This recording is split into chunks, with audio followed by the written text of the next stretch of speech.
Bismillahirrahmanirrahim. Assalamualaikum warahmatullahi wabarakatuh dan selamat petang teman-teman, saudara-saudari yang berbahagia. Terima kasih kerana bersama kami di Malay Heritage Centre dan anjuran bersama Jabatan Pengajian Melayu, sebuah forum yang kali kedua kami adakan semester ini dan periode ini dengan bersama Dr. Faizal Tehrani, ya, yang akan nanti berbagi berkenaan dengan sebuah syair yang luar biasa, ya, mengagumkan.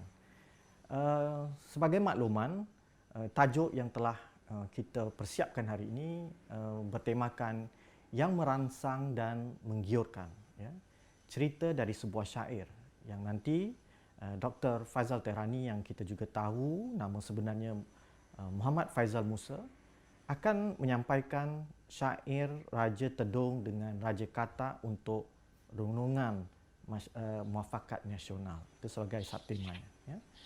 Dr. Faizal sebenarnya adalah orang yang tidak asing lagi dalam dunia persuratan Melayu Malaysia dan Singapura dan serantau. Seorang sarjana yang gigih menulis, seorang penulis yang sangat prolifik dengan pelbagai karya, serta saya boleh bilang di sini bahawa beliau adalah orang masih muda lagi, orang muda yang sebenarnya sering kali, ya, menghasilkan karya-karya yang sangat boleh saya sebut di sini juga yang merangsang dan menggiurkan. Ya. Kita beruntung kerana perkongsian beliau ini adalah bacaan, ya, yang sebenarnya agak lewat-lewat ini menjadi tarikan dalam dunia kajian kita, ini genre syair. Ya. Syair pernah, ya, pada satu ketika dulu menjadi sebuah genre dalam persuratan Melayu sebagai suatu dokumen, ya, ataupun penulisan yang tampil paparannya dalam masyarakat untuk bukan saja membicarakan hal-hal keagamaan, hal-hal berkenaan dengan kuasa politik, ya, tetapi juga banyak boleh kita sebutkan sebagai nasihat, sindiran dan teguran, ya. Dan saya pasti nanti teman-teman yang mengikuti dalam acara kita ini yang disiar langsung dari Malay Heritage Centre di kantor Malay Heritage Foundation, dan moga-moga nanti kita dapat mengikutinya dengan sampai ke penghujung rancangan, ya. Ini adalah siaran langsung lewat Facebook. Nanti boleh juga teman-teman kalau nanti bertanya soalan akan nanti bisa masuk lewat Facebook itu, ya. Baik, kita bersama dengan Dr. Faizal, ya. Ya.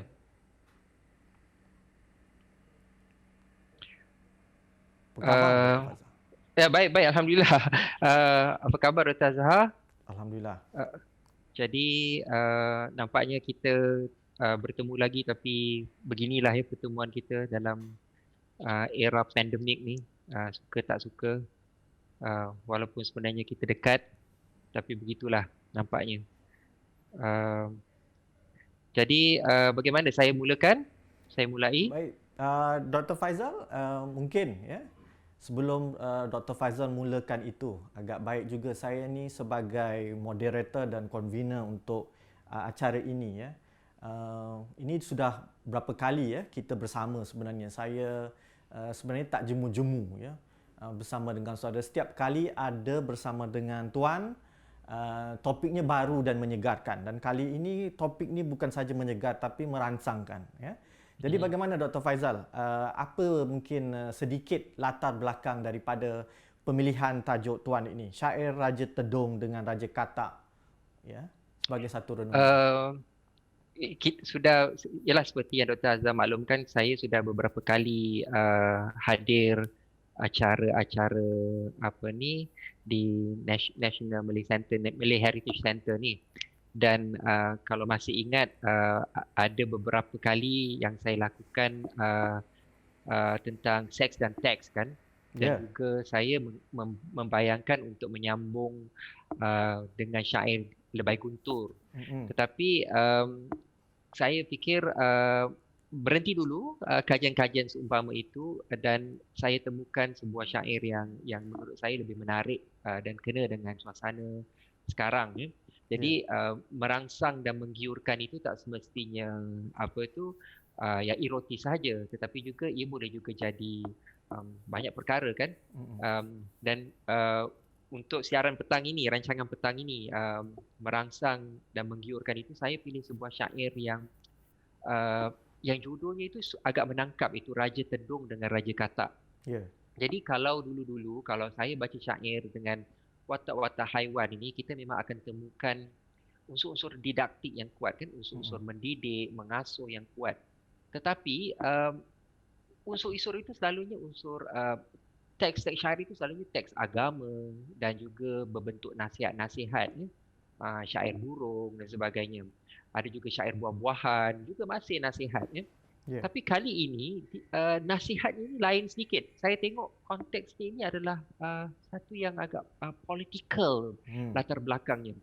Jadi menyebabkan saya menekuni, menelusuri, mencari rujuk silang, membaca sejarah ya, Mm-mm. bahan-bahan sejarah untuk melihat bagaimana konteks syair ini ditulis yang ditemukan pada abad ke-19, tetapi dipercayai syair ini ditulis sekitar tahun 1863.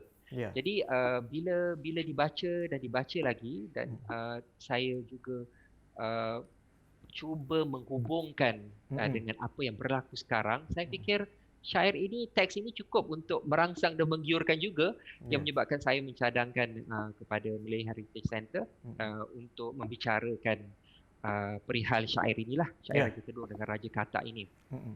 Dan saya rasa Ya, inilah sesuatu yang bukan saja kita mengenengahkan ya dari korpus lama, teks-teks ya, untuk paparan, untuk pembicaraan, untuk bacaan ya, khasnya adik-adik kita yang muda-muda, tetapi juga mensejajarkan ya. Kajian teks bukan saja kita terjun pada teks ya, kita menyelongkar ya, budi bicara, ayat susur atur bahasanya, tetapi juga mensejajarkan dengan konteks zaman itu.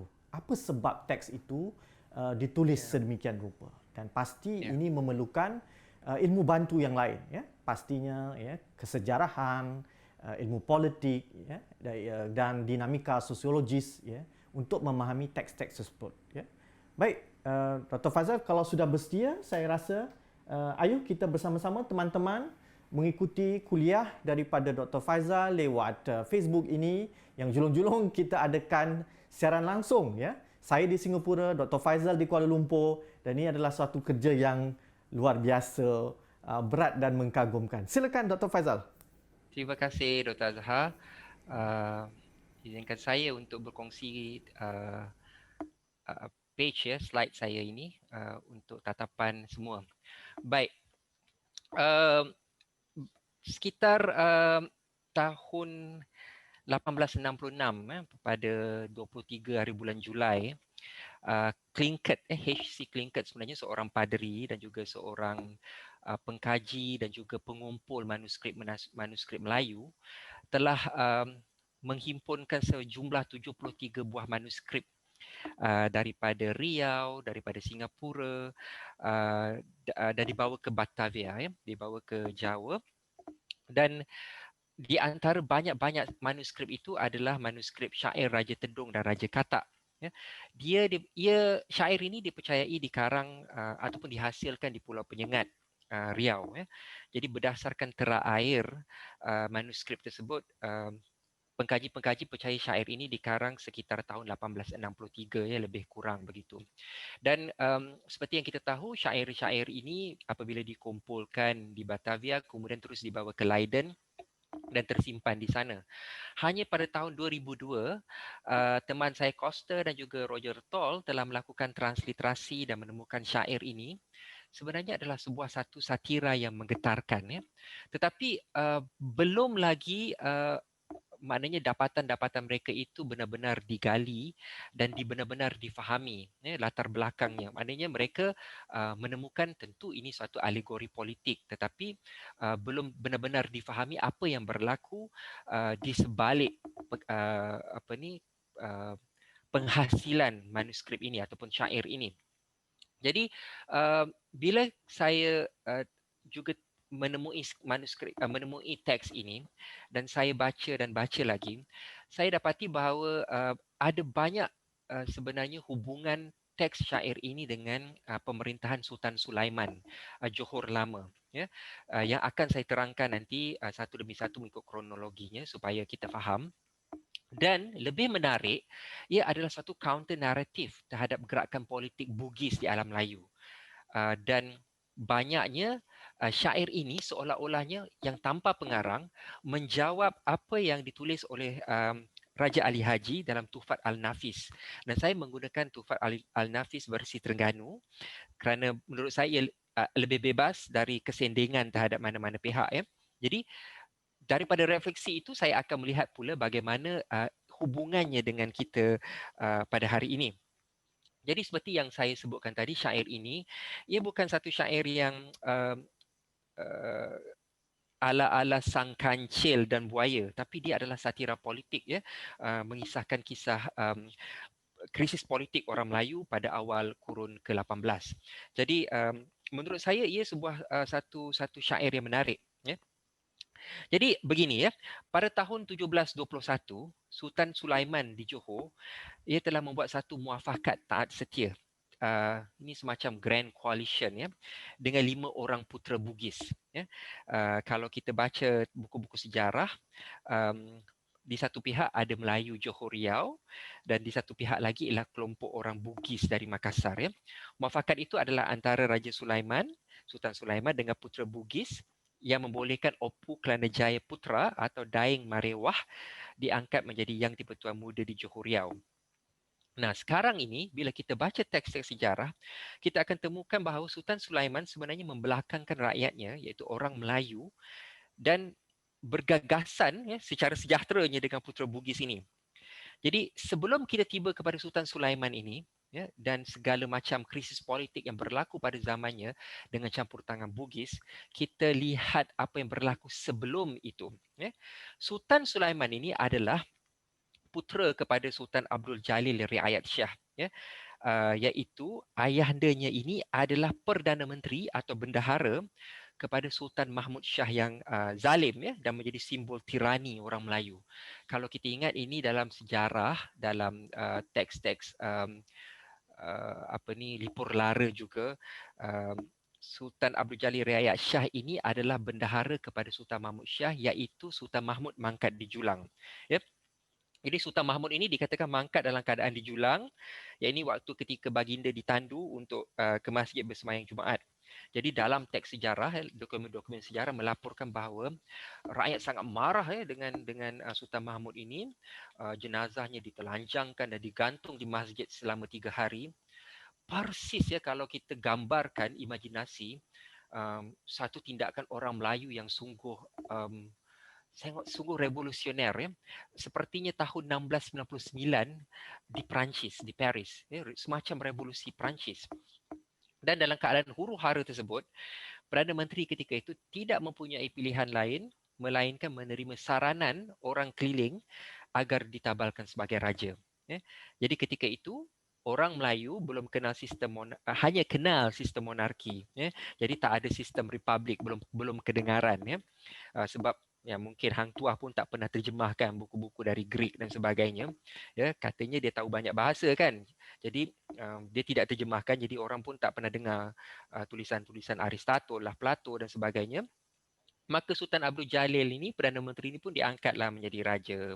Dan kalau ada penonton-penonton ataupun pembaca-pembaca yang pernah merenungi, menekuni salah satu buku saya, novel saya, Sasatul Ibad, ia adalah berkenaan dengan hujung pemerintahan Sultan Mahmud mangkat di Julang ini. Jadi bonda Sultan Mahmud ini, dia malu anaknya seorang homoseksual, ya, dan dianggap gila. Jadi bondanya telah membuat satu propaganda yang puteranya Sultan Mahmud ini sebetulnya berkahwin dengan jin atau mambang, ya. Jadi malah pendukung Sultan Mahmud ketika itu terkejut melihat rakyat menjatuhkan baginda sedemikian rupa, telah menyusun kempen agar tahta Johor dapat dikembalikan, ya. Jadi Sultan Abdul Jalil ini sebenarnya dia hendak melakukan apa yang dikatakan yang boleh saya katakanlah satu reformasi lah ya. Tetapi dia tidak mendapat dukungan dalam kalangan istana lah. Jadi um, tersebar satu kempen ya oleh pendukung Sultan Mahmud yang baginda ni ada melakukan hubungan seks di saat akhir dengan seorang gundik ya, dan beroleh zuriat lelaki yang bernama Raja Kecil. Jadi adalah penting Raja Kecil itu ini ditabalkan kerana orang Melayu ni dia dengan raja berpisah tiada. Jadi kalau mereka, sebaik saja mereka mendengar, oh ini Sultan Abdul Jalil ini bukan berdarah raja, dengar pula Sultan Mahmud ada anak ya, yang namanya Raja Kecil, maka menurut mereka Raja Kecil ini yang wajar ditahtakan ya. Dan raja itu mesti pula bukan sebarang raja, mesti pula ada hubungannya dengan keturunan Iskandar Zulkarnain ini, satu penerusan mitos ya, Demang Lebar Daun dan Sangsa Purba yang kekal ya, menjadi beban psikologi orang Melayu. Jadi sejak itu, kempen untuk mengangkat raja kecil ini, meskipun ada kemungkinan baginda bukan pun keturunan Sultan Mahmud, diketengahkan dengan giatnya ya. Jadi raja kecil ini ditampilkan sebagai boneka dan telah mendapat bantuan orang laut. Jadi tak kala itu, bantuan orang laut adalah sukar untuk seseorang raja itu dapat. Tanpa bantuan dia, kerajaan tidak stabil. Jadi mesti ada bantuan orang laut. Ini kerana orang laut dia menguasai pesisir pantai, sumber kekayaan Johor Riau, dan juga mengawal segala hubungan interwilayah serantau yang sangat kompleks pada waktu itu. Jadi raja kecil ini bagaimanapun berjaya mengusir Sultan Abdul Jalil. Dia usir Sultan Abdul Jalil dengan bantuan orang laut, dan Sultan Abdul Jalil ini terpaksa melarikan diri ke Pahang dan dibunuh di sana. Jadi satu usaha reformasi orang Melayu pada waktu itu gagal. Jadi pengganti Sultan Abdul Jalil adalah anak andanya sendiri, ya, dapat juga tahta ditabalkan. Dan Sultan Sulaiman ini dia menanggung aib yang besar ya, kerana dia tidak mampu mempertahankan ayahandanya sendiri. Jadi kumpulan yang ingin mengembalikan keturunan Sultan Mahmud yang korup ini, korup moral ini, menyebarkan propaganda bahawa ibu Sultan Sulaiman adalah hamba bernama Nusamah, dan kononnya, dan bukan keturunan raja dan ditebus dengan tudung periuk emas untuk dimerdekakan daripada seorang hamba lah. Malahan terdapat cerita konon Nusamah ini, bonda Sultan Sulaiman ini anak seorang tukang urut dan macam-macam lagi ya, sehingga sanak saudara Sultan Sulaiman sendiri pun tidak mahu tak nak mempunyai apa-apa hubungan ya dengan baginda lantaran malu. Dan sebenarnya penggulingan Sultan Mahmud itu pada tahun 1669 itu sebenarnya merupakan satu harapan baru untuk orang Melayu. Akan tetapi bila Sultan Sulaiman berkuasa ya pada tahun 1721, kerana baginda mewarisi satu kepimpinan dan pemerintahan yang lemah, baginda terpaksa melakukan satu muafakat dengan orang-orang Bugis yang mana membolehkan Opu Kelana Jaya Jayaputra ini diangkat menjadi Yang di-Pertuan Muda di Johor Riau. Ya, jadi isi perjanjian ini berbunyi, lihatlah Sultan Sulaiman Badar Alam Shah, akulah Yang di-Pertuan Muda yang memerintahkan kerajaanmu. Barang yang aku tiada suka melintang di hadapanmu, aku lintangkan, dan barang yang aku tiada suka pada hadapanmu melintang, aku bujurkan. Barang yang semak berduri di hadapan, aku cucikan. Tapi ya, untuk membolehkan perikatan ini kekal, muafakat ini kekal, apa yang Puak Bugis lakukan ialah pendekatan kuku besi sebenarnya ya. Dan kalau pernah ikuti beberapa siri wacana saya yang pernah saya bentang di Singapura juga, baginda memperkenalkan ya dengan pertolongan Bugis ajaran-ajaran Islam yang rigid ya, dan para ulama Bugis ya seperti Raja Ali Haji dipanggil untuk mengarang pelbagai kitab agama demi mengukuhkan doktrin raja, yang raja itu adalah bayang-bayang Allah di muka bumi ya. Dan Raja Ali Haji ini berkempen dengan begitu kuat sekali dan menulis Tuhfat Al-Nafis ya, memuja-muja kepimpinan Bugis. Antara lain yang kitab yang dikarang oleh Raja Ali Haji juga yang sampai sekarang digunakan oleh para ulama adalah Samar Al-Muhimmah ya, yang menekankan Islam dalam pemerintahan. Saya tak akan membincangkan perihal pemerintahan Islam yang rigid dan sebagainya kerana fokus kita adalah syair Raja Telun dan Raja Katak ini.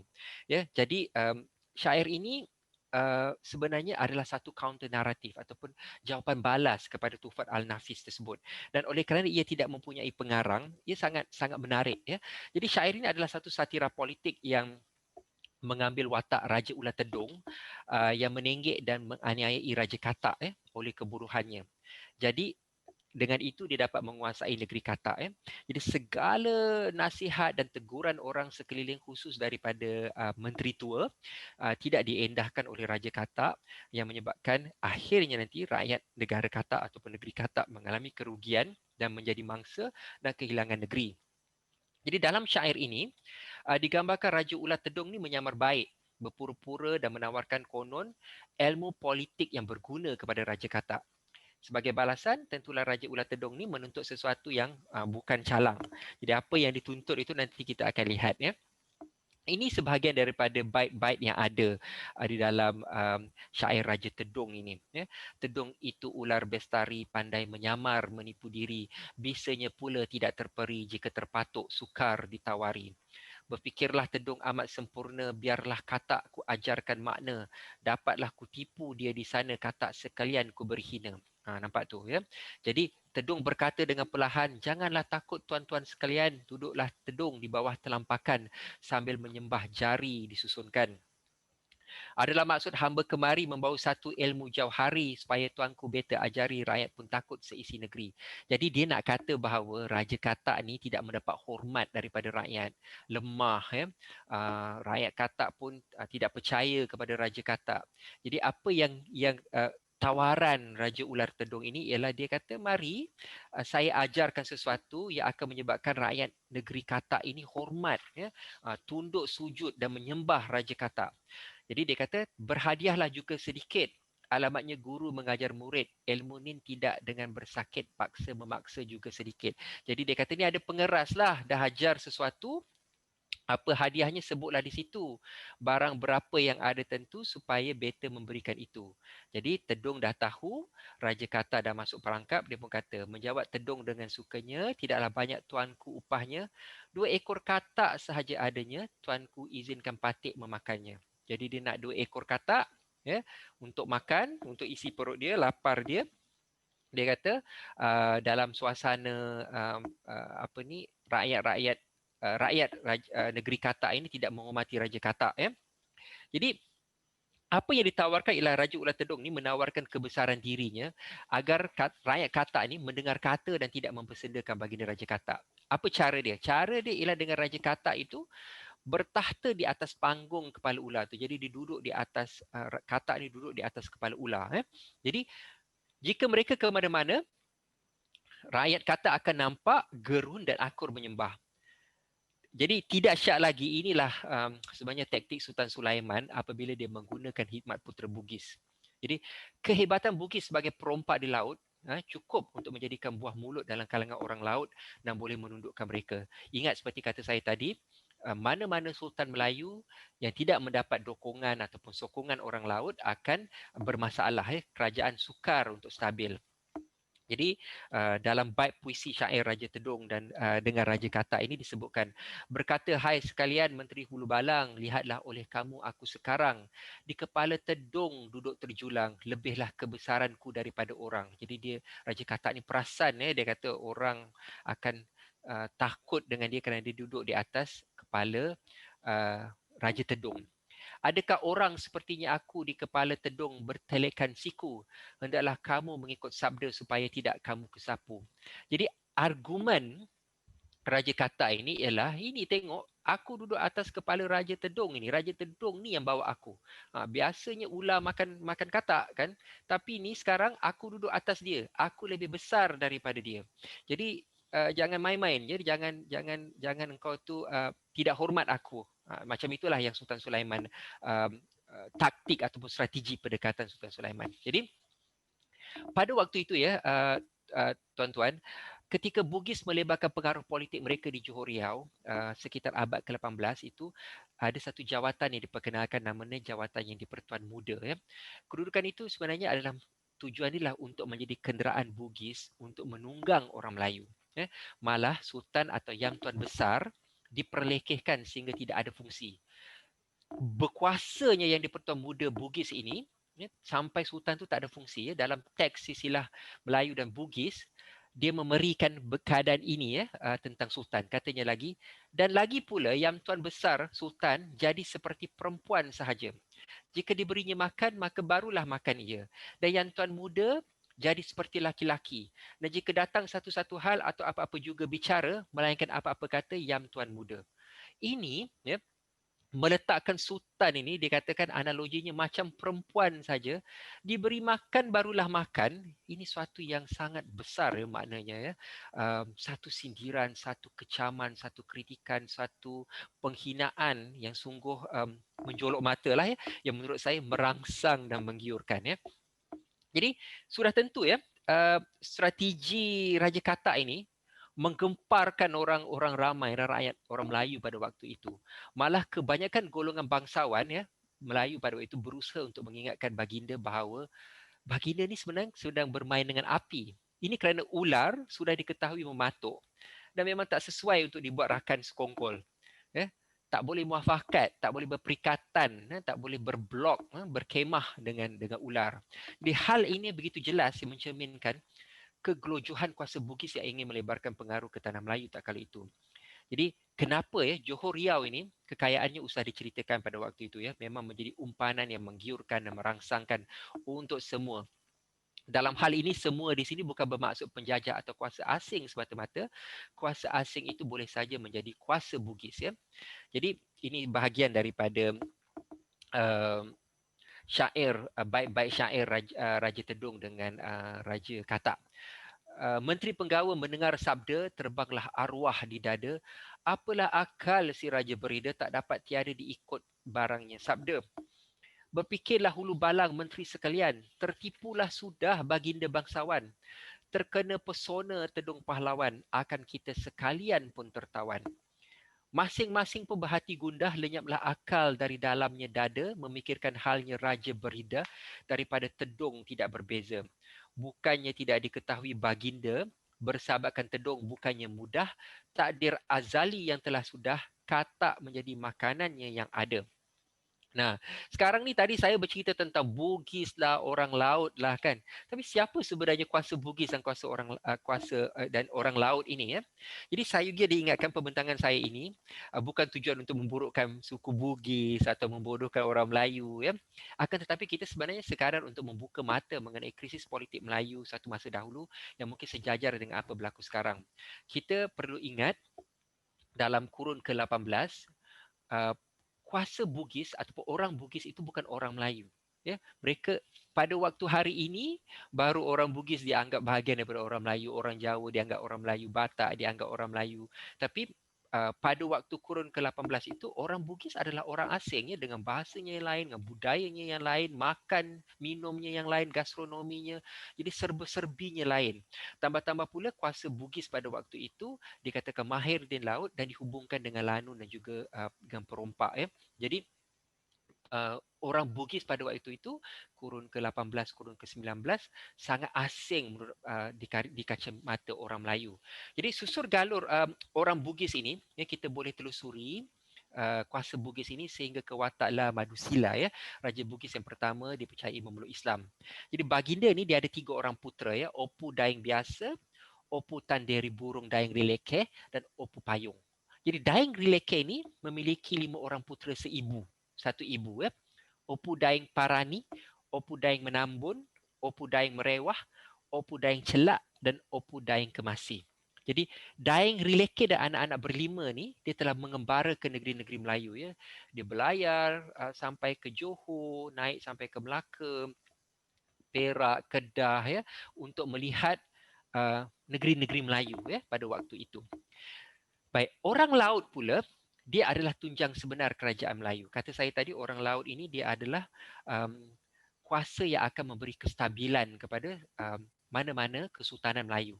Jadi mereka ni berpengetahuan luas mengenai laut dan kalau hari inilah mungkin dilihat sebagai civil servant lah merupakan kumpulan penjawat awam yang berkesan. Dan mereka ni lah yang berperanan melaksanakan polisi atau dasar istana sebelum ketibaan Bugis Akan tetapi Sultan Sulaiman dia tidak melihat itu semua. Jadi orang laut ini kalau kita saya boleh huraikan sedikit.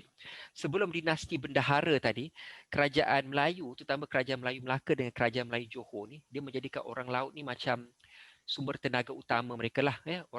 Orang laut ini dia adalah antara lain adalah orang Celebes. Boat people lah, hidup secara nomadik di apa ni, di di atas permukaan air, dan mereka ni kenal jalan-jalan laut, selok belok pantai, selok belok pulau.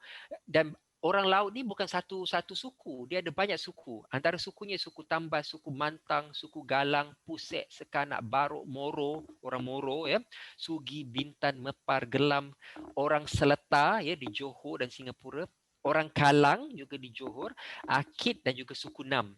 Jadi Tom Pires pernah mengatakan bahawa ada kalangan orang laut ini dia menjadi pegawai Istana Sultan Melaka.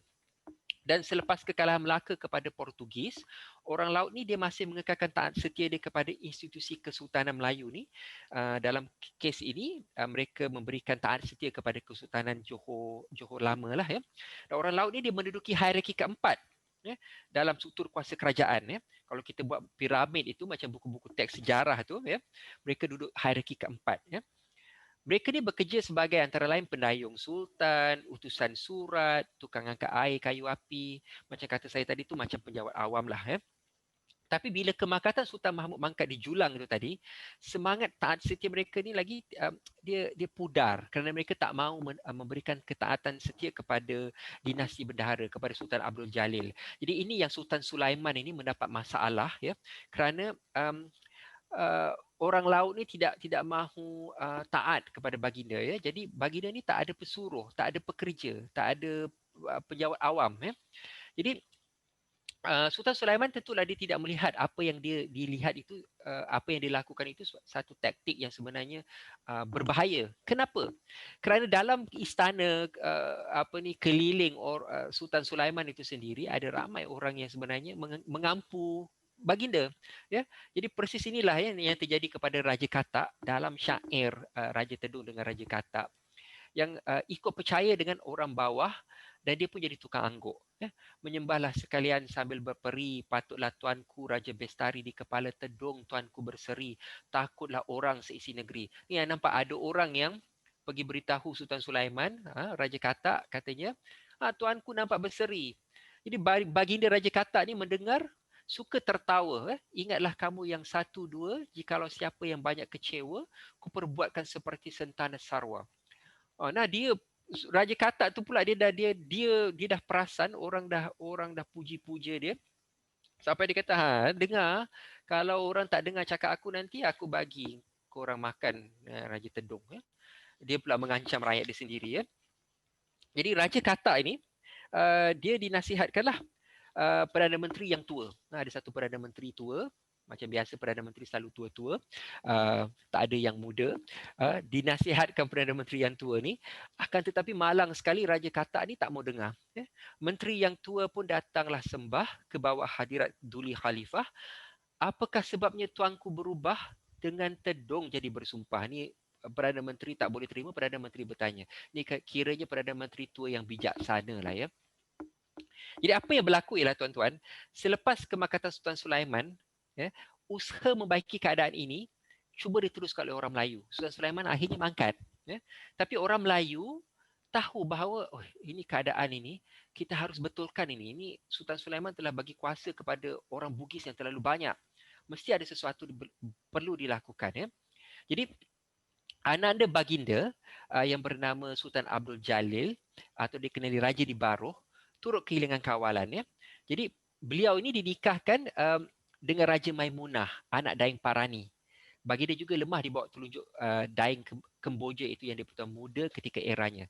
Jadi Sultan Sulaiman ini dia sendiri itu menjadi lemah kerana ia dinikahkan dengan Raja Maimunah, anak Daeng Parani ini tadi. Jadi dia bukan sahaja digenggam kuasa politiknya, tapi di rumah juga digenggam, dalam kain juga dia digenggam. Jadi selepas kemakatan Raja di Baroh, itu anak anak-anak baginda yang bernama Sultan Abdul Jalil ini, anak dia pun nama Sultan Abdul Jalil juga ya. Maka Daeng Kemboja pada waktu itu menggenggam Johor dengan kemas dan menabarkan Raja Ahmad, anak anda uh, sebagai sultan ya. Jadi Sultan Sulaiman, Sultan Abdul Jalil iaitu raja di Baroh, kemudian itu Raja Ahmad ataupun Sultan Ahmad. Jadi bait-bait yang tadi itu Perdana Menteri tua tadi itu menasihatkan raja tadi itu, dia menasihatkan Sultan Sulaiman, Sultan Abdul Jalil ya, raja di Baroh, kemudian itu Sultan Ahmad ataupun Raja Ahmad. Jadi dia adalah satu gambaran kepada usaha orang Melayu pada waktu itu, suku Melayu, orang laut dan sebagainya untuk merampas semula kepimpinan istana dengan menabalkan mana-mana adik-beradik raja di Baroh. Seperti Tengku Abdul Kadir, Tengku Buang dan Tengku Osman. Tak apalah, mak dia orang Bugis, mak orang Bugis lah. Tapi bapak dia orang Melayu, kata mereka gitu ya. Tapi usaha mereka gagal.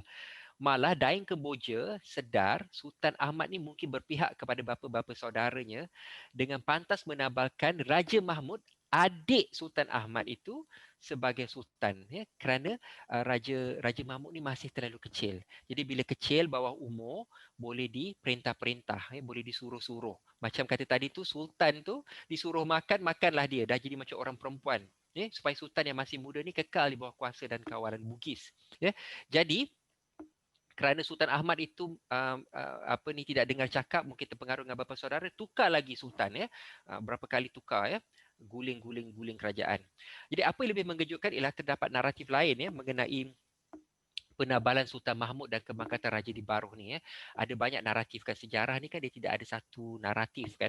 Jadi terdapat dakwaan bahawa raja di Baroh ini, Sultan Abdul Jalil, anak Sultan Sulaiman tu telah dibunuh oleh kuasa Bugis Daeng Kemboja dan dikebumikan di Riau, yang di mana ditabarkan Sultan Ahmad yang masih remaja dalam keadaan tergesa-gesa. Jadi setelah menyedari Sultan Ahmad yang remaja itu menunjukkan kearifan yang baik, nampak macam pandailah pula Sultan Ahmad ni, anak muda ni, Daeng Kemboja telah racun pula Sultan Ahmad dan menaikkan Sultan Mahmud.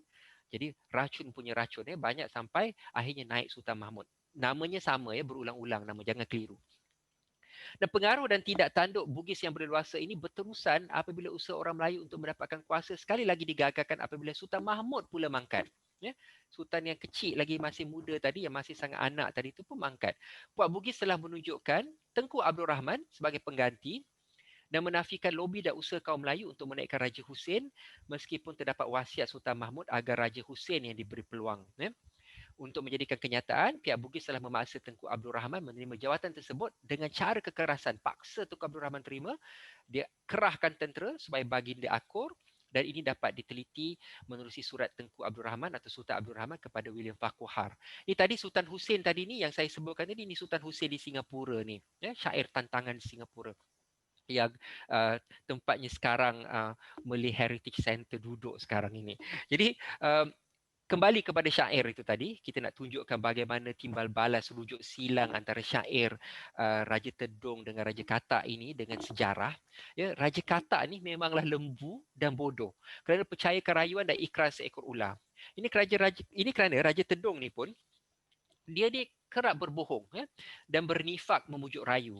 Untuk itu Raja Tedong ni dia bersumpah dengan nama Tuhan. Jadi untuk Raja Katak percaya, Raja Tedong ni dia bersumpah-sumpah, sumpah dengan nama Tuhan, sumpah dengan Al-Quran, sumpah dengan Islam, jaja Islam. Jauhlah rasa dengan timbangan, makanya tuanku Patik semukan. Patik ni takut kena sumpahan daripada Tuhan Malik Al-Manan. Tengok ni. Jadi sumpah ni memang buat permainan lah orang dulu-dulu ni, dikuasa politik dari dulu sampai sekarang. Harapnya Patik setinggi gunung kepada tuanku mahkota Anjung. Di rahim tuanku hendak berlindung, sabda dan perintah pula dijunjung. Jadi bukan main lagi, dia memujuk-mujuk rayu lah Raja Katak ni. Patik ni tidak berdua kata hendak menyemukan duli mahkota, kerana tuanku raja di atas tahta, Patik ni pacal di bawah telampah. Niatnya Patik di dalam diri dari hidup sampai ke mati, kepada tuanku berserah diri, akan menjunjung sabda dan peri. Jadi kita tengok peri penggunaan nama Tuhan sebagai sumpah ni agar dipercayai oleh Raja Tedong ni memang terlihat secara realiti sejarahnya dengan watak benar. Jadi sebenarnya ini, bahagian bait ini sebenarnya ingin menyindir macam kata saya tadi, syair ini sebenarnya adalah jawapan balas kepada Tufa Al-Nafis. Dia nak menyindir Raja Ali Haji yang menggunakan ketokohan dan kewibawaan agama dia untuk mengukuhkan kedudukan pemerintah. Jadi dalam syair Raja Tedong dengan Raja Katak, teguran Perdana Menteri tua ini telah diabaikan. Ya, Raja Katak ni memberikan sepenuh jiwa raga dia kepada Raja Ular Tedong ni. Lantas dia memecat dan mengusir Menteri tua ni. Ya. Berbaliklah fikir Katak bangsawan, benarlah sembahnya Tedong pahlawan, Wazir Nin sangat berbuat olahan, kepada Tedong hendak disalahkan. Jadi dia dengar cakap Ular, nasihat orang ni Baginda Raja Katak ni tak dengar. Murkalah Baginda seraya bersabda, aduhai Wazir Menteri Berida, engkau ni jangan sangat mengada, mencelai Tedong pahlawan yang muda. Jadi Tedong tu dipuji-puji, dipanggil pahlawan lah, muda lah, rupawan lah ya. Sembahmu tidak lagi terpakai, engkau sekalian rakyat dan sakai. Janganlah engkau berbanyak bagai, kupecatkan engkau daripada balai. Nampak tak? Itu Raja Katak itu terus menghina, terus memperlekehkan nasihat-nasihat dan juga kuasa rakyat. Ya? Rakyat ini rakyat dan sakai. Dengan ingatan bahawa orang Melayu pada waktu itu pernah gulingkan Sultan Mahmud Mangkat di Julang tau. Jadi bukan calang-calang ini. Jadi menteri tua pun hatinya ngeri mendengarkan titah Raja Bestari, masyghullah sangat di dalam diri lalu keluar dari lawang puri ya, bawa dirilah ya. Raja Ular Tedong ni terus mengajar Raja Katak. Kononnya keinginan baginda hanya satu, iaitu membantu membaiki kerajaan. Nak baiki apa kita tak tahu. Raja Katak yang terpedaya itu pun bersyair. Menurut sahaja apa suruhan Raja Ular Tedong. Kerana aku berkata begitu, menurut ajaran Sang Tedong itu, akalnya banyak bukan suatu, akan membaiki kerajaan aku. Dia kata, Raja Tedong ni pandai. Ya, boleh tolong baiki kerajaan. Jadi ini kepala fikiran Sultan Sulaiman, Sultan Abdul Jalil, iaitu Raja di Baro, kemudian itu Sultan Ahmad, ya. Tapi tak sedar mereka ni semua jadi mangsa, ya, dibunuh dan sebagainya. Hairanlah segala pahlawan menteri, lalu berkata sama sendiri, alangkah bodohnya Raja Bestari diikutnya ajaran Tedong Pencuri. Nah, menteri dan bangsawan Melayu pada waktu itu tahu Raja Katak ini dalam keadaan bodoh, ya, tersihir, dipukau, tak dengar cakap.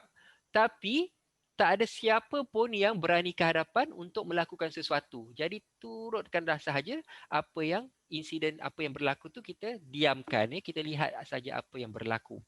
Nah, di sinilah saudara-saudara masalah kepimpinan umat Melayu ni datang bertimpa-timpa, ya. Ini kerana kemasukan Tedong ke Johor, ya, patut dengar pengingat kata iaitu Bugis ini, dia jadi raja, dia telah ikut mengucang-acirkan negeri-negeri Melayu yang lain. Habis kucak-kacir negeri Melayu yang lain pada waktu kurun ke-18 itu, ya. Ini kerana kuasa Bugis ni, dia dah masuk Johor, apa dia buat? Dia campur tangan juga di Kedah. Ya. Ketika zaman Sultan Muhammad Jiwa, sekitar 1710, 1718, 8 tahun, dan sekali lagi usaha untuk menaikkan putera raja, yakni Tunku Anjang dan Tunku Long Putra. Dia kuasa Bugis ni dia akan berpihak kepada seorang putera, kemudian lagakan. Kemudian itu dapat masuk dalam istana, ya. Guna taktik ataupun pendekatan yang sama.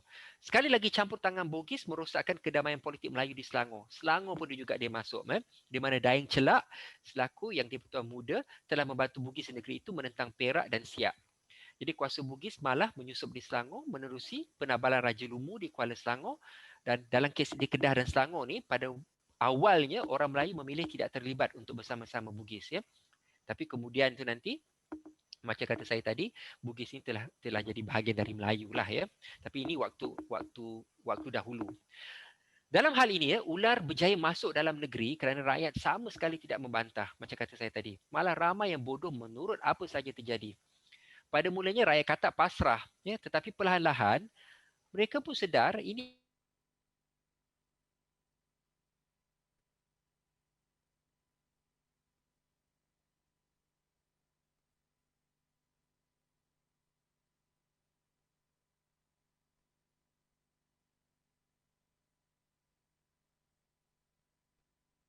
di Baroh juga telah mangkat. Sultan Ahmad juga dah ganti Sultan Mahmud. Sultan Tengku Abdul Rahman pun sama. Jadi dia kata apalah lagi hendak dikenangkan, kita ni rakyat di bawah telampakan, perintah ni tak boleh kita tolakkan, tak dapat tiada, wajib dikerjakan. Ini orang Melayu. Pasrah, terima sajalah. Jika tidak kita turutkan, kepada Tedong tentulah diserahkan. Dia kata, apalah kelak akan kejadian, azab ni juga kita rasakan. Nampak tak, dia menurut apa sahaja yang ni ya. Setelah sudah berkata-kata, dihimpunkannya rakyat serta merta, kecil besar semuanya rata, disuruh hadapkan duli sang nata. Berhimpunlah sudah rakyat belaka menghadapi baginda Seri Paduka. Tedung pun hatinya suka, banyaknya katak tidak diangka. Ya. Tedung dia nampak katak banyak, dia kata, oh ini makanan aku. Kalau 2 ekor satu hari telan, memang kenyang sampai bila-bila. Sambil berfikir di dalamnya diri, jikalau demikian halnya peri, kenyanglah aku sehari-hari, tidaklah aku merasa kelapari. Ingat ya, Johor lama pada waktu itu, Johor Riau sangat kaya, sangat kaya. Kalau tidak, kuasa Belanda tak datang. Kuasa Inggeris tak berebut dengan Belanda. Kegagalan Raja Katak ni melihat bahaya yang telah diciptanya, tentu membuatkan Raja Tedung ni amat gembira. Kerana ular tersebut telah melihat betapa banyaknya kekayaan dan harta tersedia untuk mereka. Maka segala usaha reformasi yang cuba dilakukan oleh Sultan Abdul Jalil yang pertama tadi, selepas Sultan Mahmud mangkat di Julang, dinistai. Bahkan kempen memburukkan Sultan Sulaiman, kata dia anak hamba lah, anak apa ni, nasumah dan sebagainya, sudah makan dalam dan tak dapat dibersihkan lagi. Kerana aku seekor ular, musuhnya katak yang amat besar, daripada makan bijak aku menyamar, barang kataku semuanya didengar. Apa kataku, menurut semua, terbuang tidak sepatah dua. Akulah seorang beruntung jua, ia ni juga akan kecewa. Jadi Raja Katak ni, dalam bait ni diterangkan terus dibodohkan.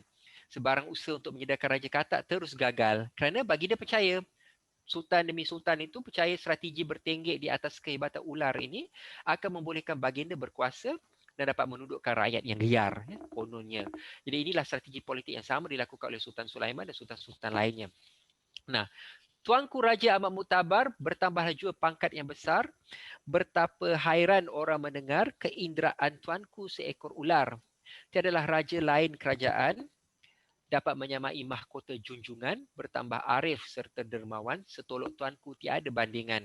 Termasyurlah kelak Seri Mahkota melimpah kepada alam semesta jika siapa yang mendengar warta tunduk khidmat di bawah tahta. Raja Katak mendengar kata, Tedung Nin sangat pujinya nyata, terlalu suka rasanya cinta, bertambah kasih ke Tedung Pokta.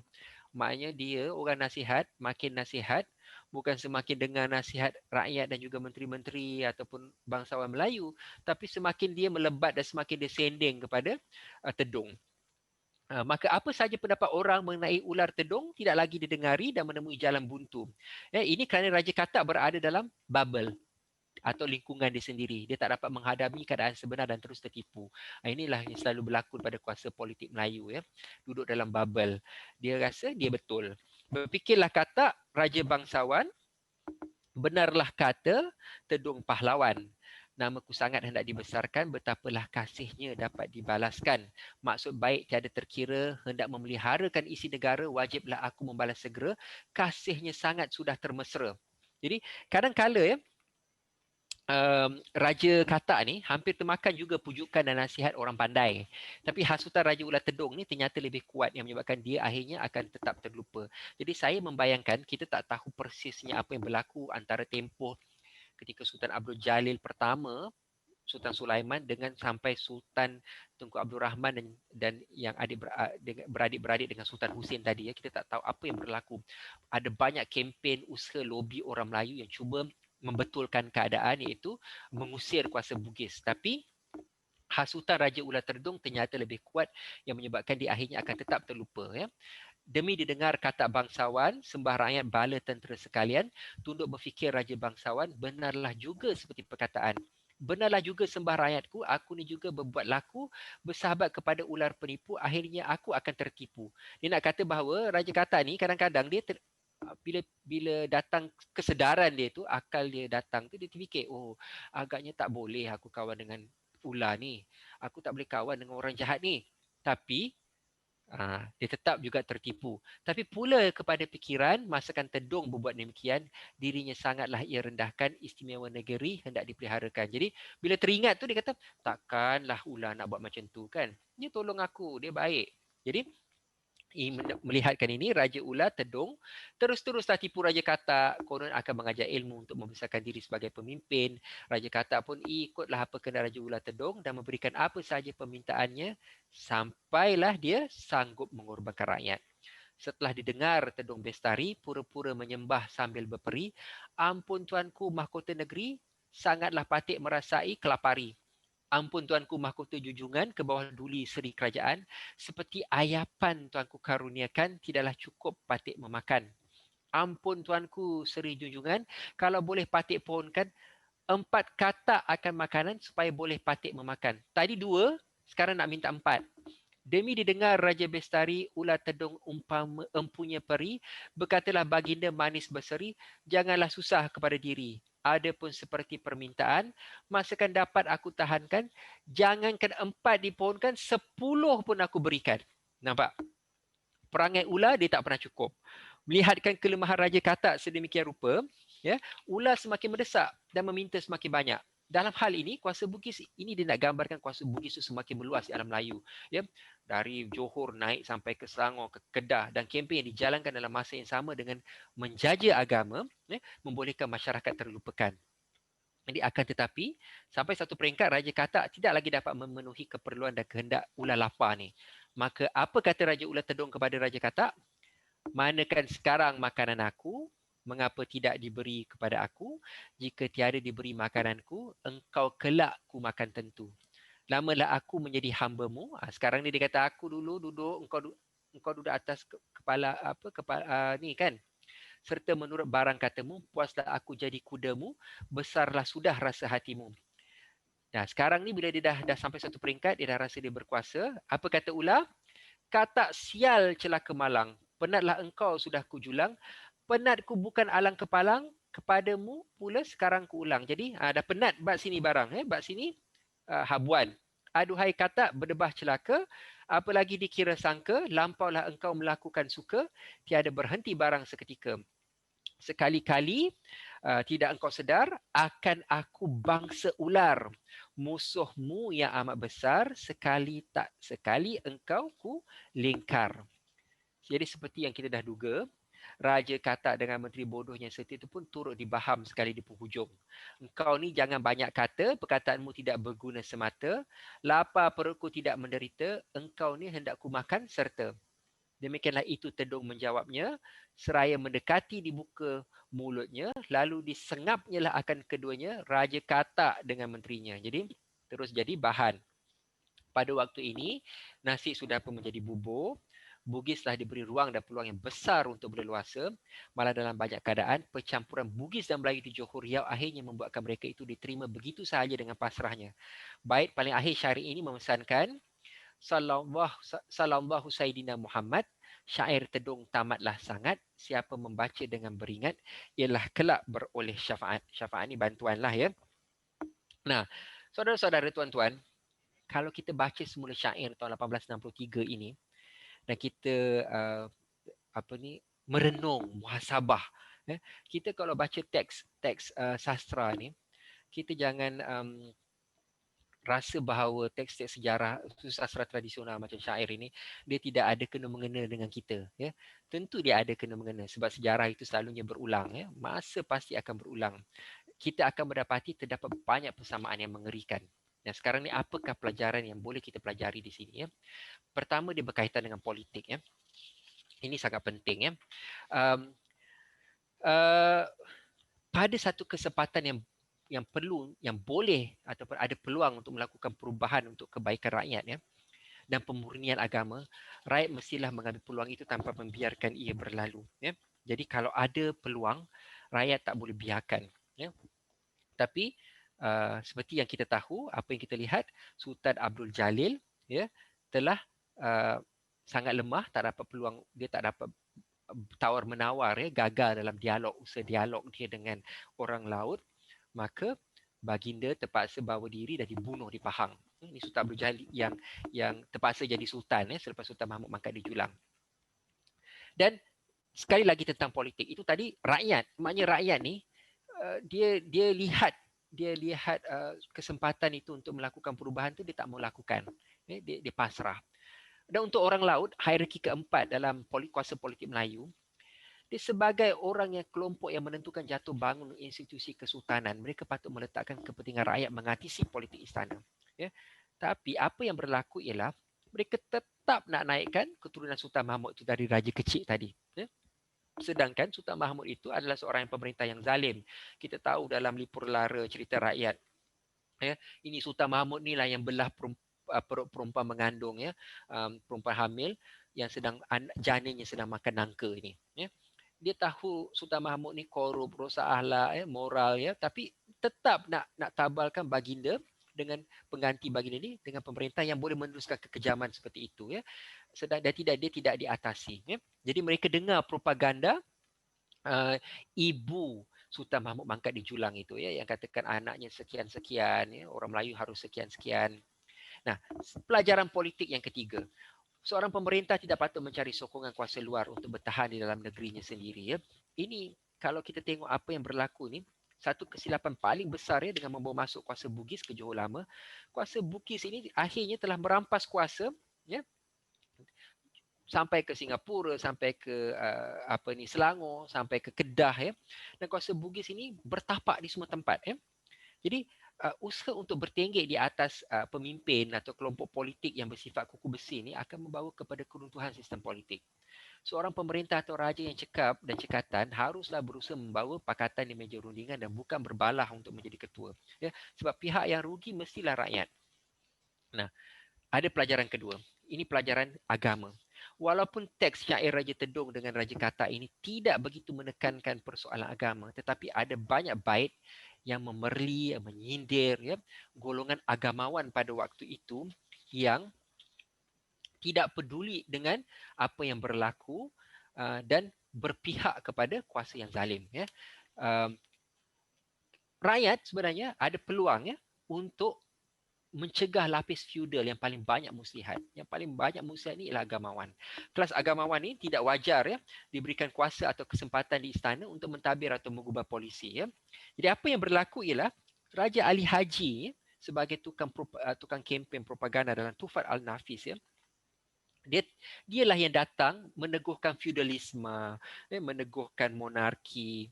Dan ini bukan satu-satu yang diada-adakan sebab daripada teks Soal Salatin dikatakan disebut itu Raja Ali Haji.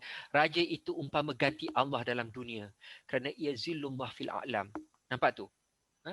Walaupun zalim, Sultan Mahmud Mangkat di Julang tadi tu, apabila berbuat kebaktian kepada raja serasa kebaktian akan Nabi Allah. Nah, buat bakti kepada raja ni macam buat bakti kepada Nabi. Apabila berbuat kebaikan kepada Nabi Allah serasa berbuat kebaktian kepada Allah Taala.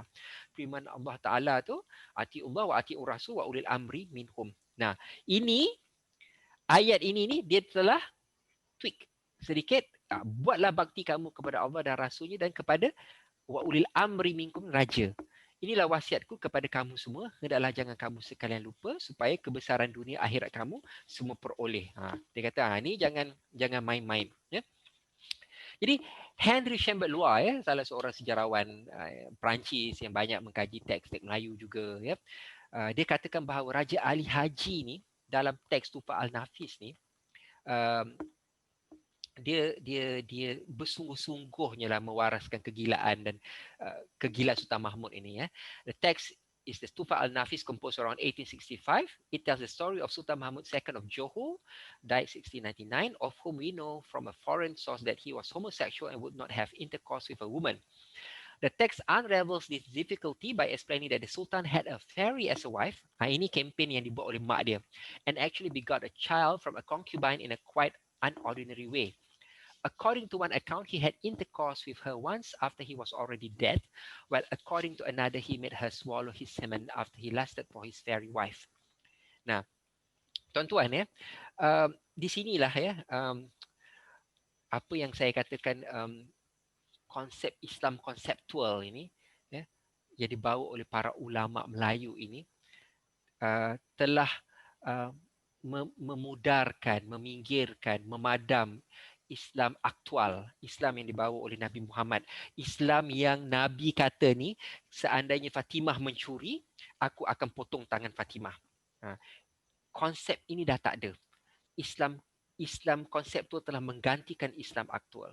Jadi pembunuhan dan pemberontakan Sultan Mahmud tersebut disambut oleh orang laut dengan sesuatu yang berlawanan dengan pandangan massa pada era tersebut. Orang laut kebanyakannya meyakini kesucian keturunan raja dari Palembang. dan tidak dapat menerima pelantikan Tun Abdul Jalil sebagai raja yang baru. Jadi harus diingat, tradisi sejarah Melayu dan kaitannya dengan legenda purba zaman Kesultanan Melaka masih amat kuat. Jadi pada tahun 1699 itu tuan-tuan, meletakkan orang Melayu awam untuk berani keluar dari kerangka mitos dan legenda dan meletakkan mereka dalam kerangka logik, ya, munasabah dan pengesaan kepada Allah. Apa yang berlaku ialah penderhakaan secara politik terhadap ideal orang Melayu. Selepas kejadian 1699 tersebutlah, raja-raja Melayu di wilayah luar Johor bergabung dengan ulama Istana Pengampu ini dan sekian pengarang upahan diraja.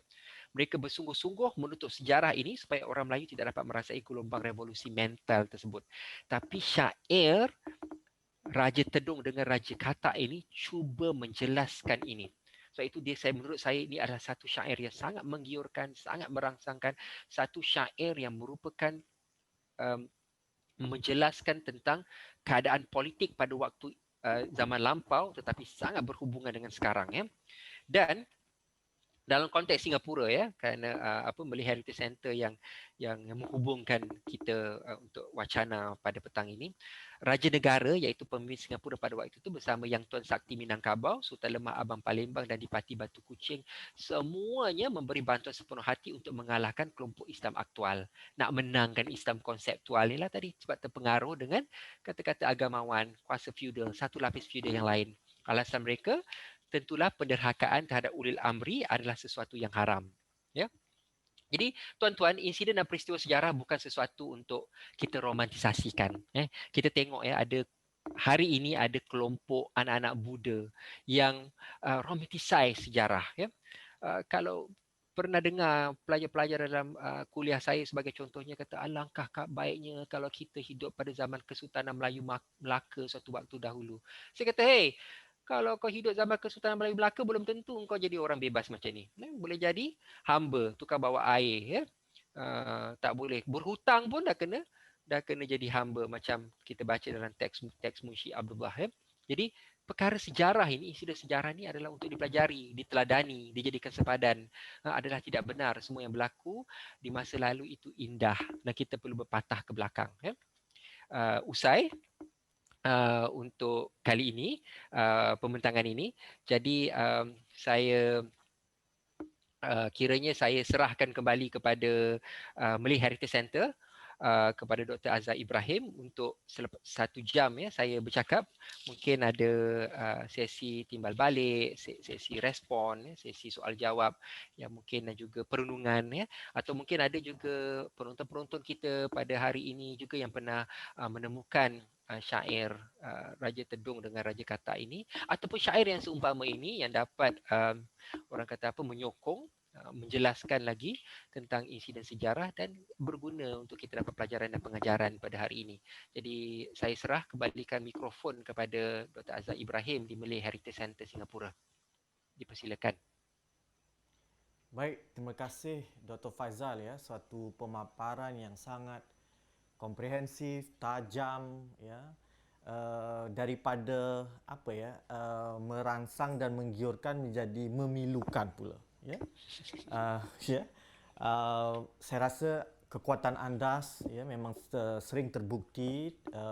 Pembicaraan Andas mampu untuk membaca tatap, ya, sebuah teks kemudian disejajarkan dengan konteks masa, ya.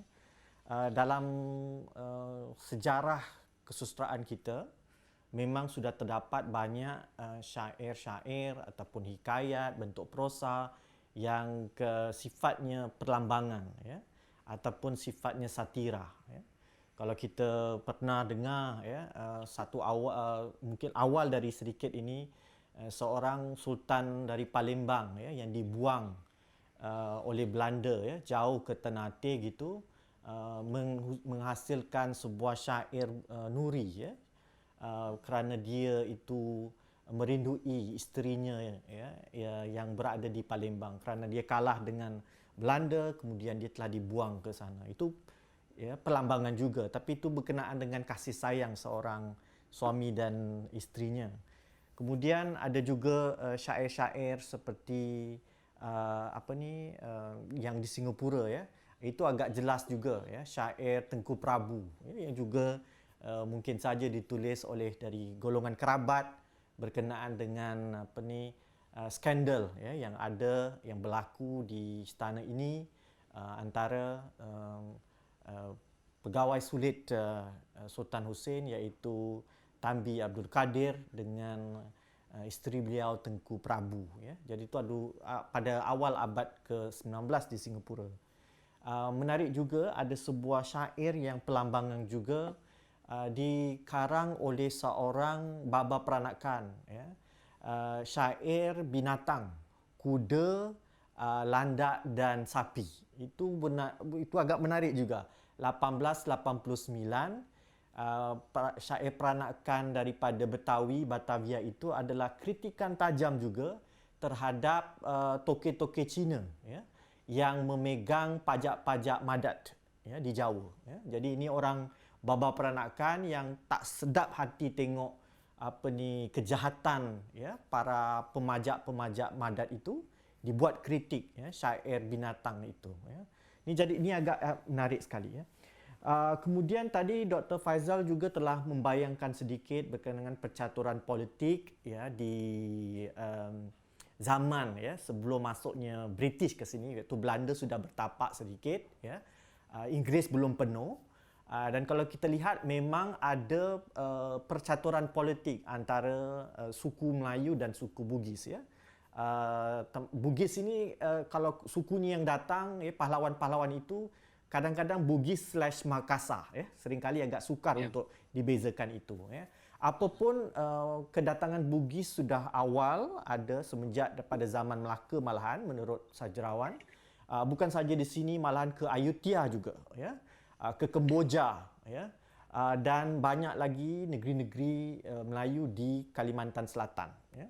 Termasuk malah di Brunei ya. Jadi agak menarik untuk melihat diaspora Bugis ini. Antara sebab mereka lari ke belahan sini adalah kerana mereka tidak betah ya duduk di bawah naungan Belanda ya, yang telah pun mengalahkan, mengkasar kawasan Bugis juga ya. Jadi mereka berpindah ke sini ya.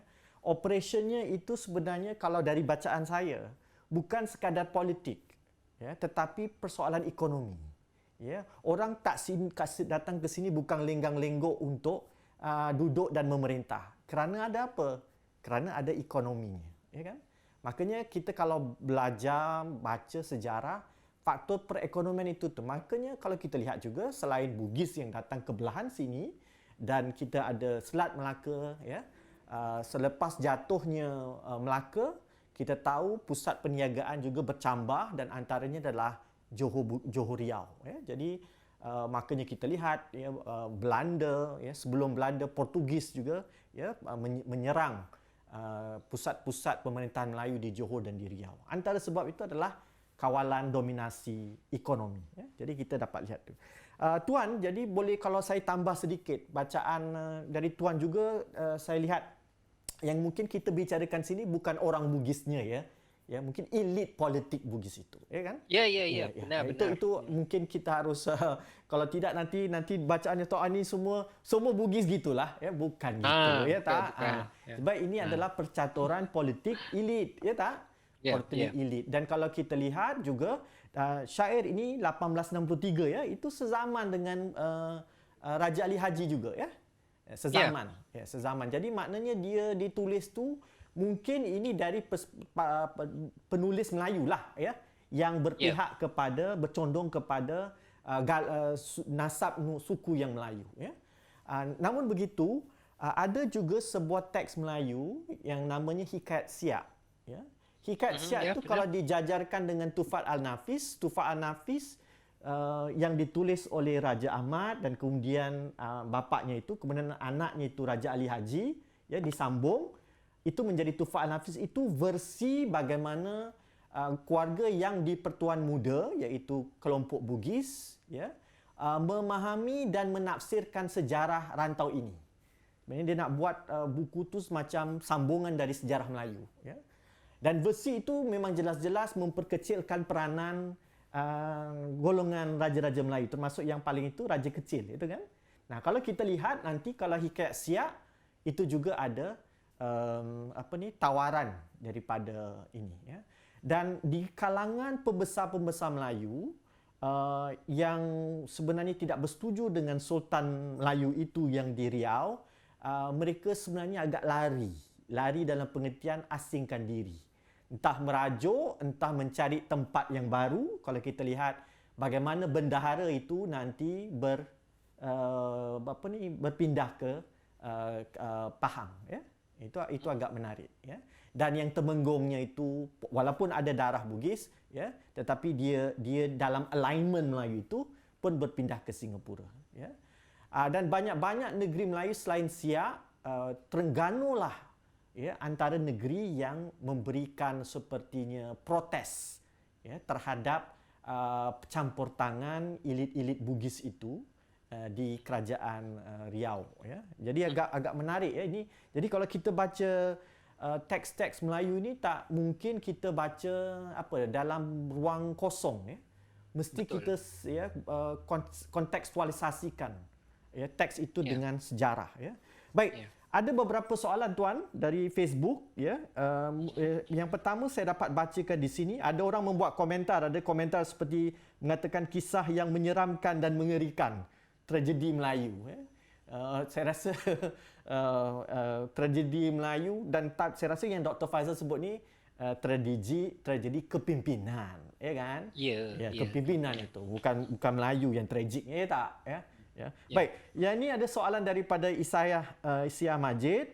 Puan bertanya, mengapa agaknya antara banyak haiwan di dunia ini penulis menyamakan watak-watak katak dan ular? Ya, apakah penulis menilai watak katak dan ular dan menyamakan dengan sasaran cerita penulis? Kenapa agaknya? Ya. Ini satu yang menarik, ya. Kalau kita lihat cerita-cerita rakyat di negara lain juga, di barat sebagai contohnya, ada juga kisah yang hampir sama, iaitu maksudnya ialah pembinaan alegori yang dilakukan oleh pengarang yang kita tidak tahu siapa ini, dengan secara jelasnya mengambil tedung dan juga katak, ya. Kenapa dia tak ambil harimau dengan kancil, ya? Memang kerana ada perlambangan-perlambangan yang sudah biasa dihubungkan antara ular memang makan katak, ya. Dan kalau dari segi sainsnya tadi, kalau dalam slide saya tadi tu ada beberapa gambar kan, katak duduk atas ular kan. Memang ada spesies katak yang terpedaya dengan ular, ya, yang berkawan, ya, kemudian akhirnya menjadi makanan. Jadi menurut saya ini satu pengamatan pengarang, penyair yang kaya. Tetapi oleh kerana manuskrip ini waktu ditemukan, dia utuh hanya sebagai syair sahaja, ya, tanpa ada sebarang penjelasan yang lanjut, ya. Boleh jadi juga syair ini sebenarnya tidak ditulis pada tahun 1863. Ini hanya sangkaan saja berdasarkan tera air. Mungkin juga ia adalah disalin, ya, ia sudah disalin beberapa kali. Tapi secara jelas apabila kita membacakan dengan latar sejarah yang dihubungkan dengan sejarah kemasukan elit Bugis ke alam Melayu. Sebab itu tadi bila Dr. Azhar sebutkan tentang maknanya bagaimana negeri antara lain negeri Terengganu yang menunjukkan sikap tersendiri, sebab itu saya katakan saya menggunakan Tufah An-Nafis Bersih Terengganu. Jadi kembali kepada soalan tadi, saya dapati memang ada beberapa cerita-cerita rakyat yang perlambangannya juga adalah ular dengan katak. Mungkin juga disengajakan oleh penyair yang kita tidak kenali ini. Ya. Mungkin saja Dr. Faizal, berkenaan dengan kita tahu, ya, ular pasti makan katak, dan di sini katak ada kan atas junjung, ya. Ada kan ada peribahasa kita gitu, ya. Jadi ungkapan-ungkapan ini dah terbiasa, ya. Satu lagi mungkin yang nak digambarkan Raja Katak itu yang agak tertutup, macam katak di bawah tempurung, ya. Dia tak tahu dunia luar dia itu apa. Yang tadi Dr. Faizal sebut bubble itu kan, ya, itu kan. Jadi tak mau dengar nasihat, dia fikir dia saja yang betul, dia saja yang besar, ya. Walhal sebenarnya dia itu di bawah ancaman ular, ya. Yang kita tahu ular ni mempunyai satu perlambangan yang agak zalim, ya, mengerikan, menakutkan, boleh membaham, ya, apa yang di depannya, ya.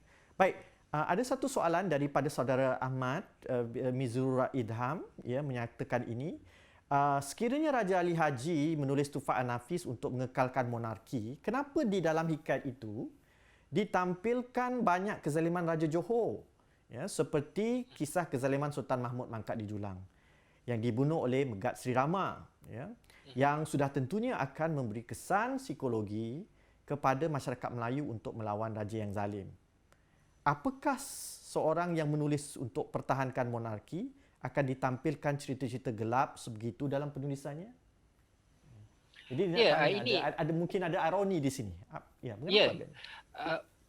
kerana meskipun Raja Ali Haji itu ditampilkan, dia sebenarnya begini, dalam konteks Sultan Mahmud itu kan pada waktu dia menulis itu tadi, Dr. Azhar telah sebutkan tadi tentang hikayat Sia, ya, dia ada juga krisis politik yang juga sedang berlaku di Siak, ya, di Sumatera, ya, yang mana ada usaha untuk orang Melayu merebutkan kembali kerajaan. Jadi di kesempatan ini Raja Ali Haji menggunakan bahawa ini orang Melayu kalau jadi raja macam Sultan Mahmud Mangkat di Julang. Jadi disebut-sebutkan nista dan juga kebobrokan, ya, kebebalan baginda, dan dihuraikan, ya, dengan kalau kita baca memang agak merangsang dan menggiurkan, juga tragis juga, ya, macam bagaimana Sultan Mahmud Mangkat di Julang kononnya ada anak, ya, bagaimana anak itu terhasil dan sebagainya. Jadi gambaran-gambaran itu memang sebenarnya adalah untuk memperlekehkan Raja Melayu. Jadi dengan memperlekehkan itulah maka justru dia sebenarnya boleh menyediakan satu tapak yang lebih baik untuk elitis Bugis untuk memaksakan Sultan Sulaiman pada waktu itu selepas Sultan Abdul Jalil duduk di bawah telunjuknya kuasa Bugis. Jadi nak mengatakan bahawa kamu jadi raja pun tak betul. Jadi dengan itu ambillah kami boleh tunjuk ajar. Kan tadi kan dikatakan dalam syair itu akan diberi nasihat-nasihat politik, ya. Tapi macam saya katakan tadi di awal sekali kita pembicaraan saya tadi, Raja Ali Haji dan juga yang di-Pertuan Muda itu memperkenalkan pendekatan Islam yang rigid, ya, yang mana pada waktu itu sudah ada perbahasan-perbahasan daripada sejarawan yang menunjukkan bahawa sudah ada pengaruh yang di mana boleh saya katakan salafisasi Islam, ya, di Johor Riau pada waktu itu, ya. Kalau kita baca teks Tufat sebagai contohnya, pemerintah yang Tuan Muda Ali tidak membenarkan orang berpantun, ya, biola dipecahkan, ada perkara-perkara seumpama ini, ya. Jadi ini semua ni adalah kekacauan politik dan sosial yang berlaku serentak, ya.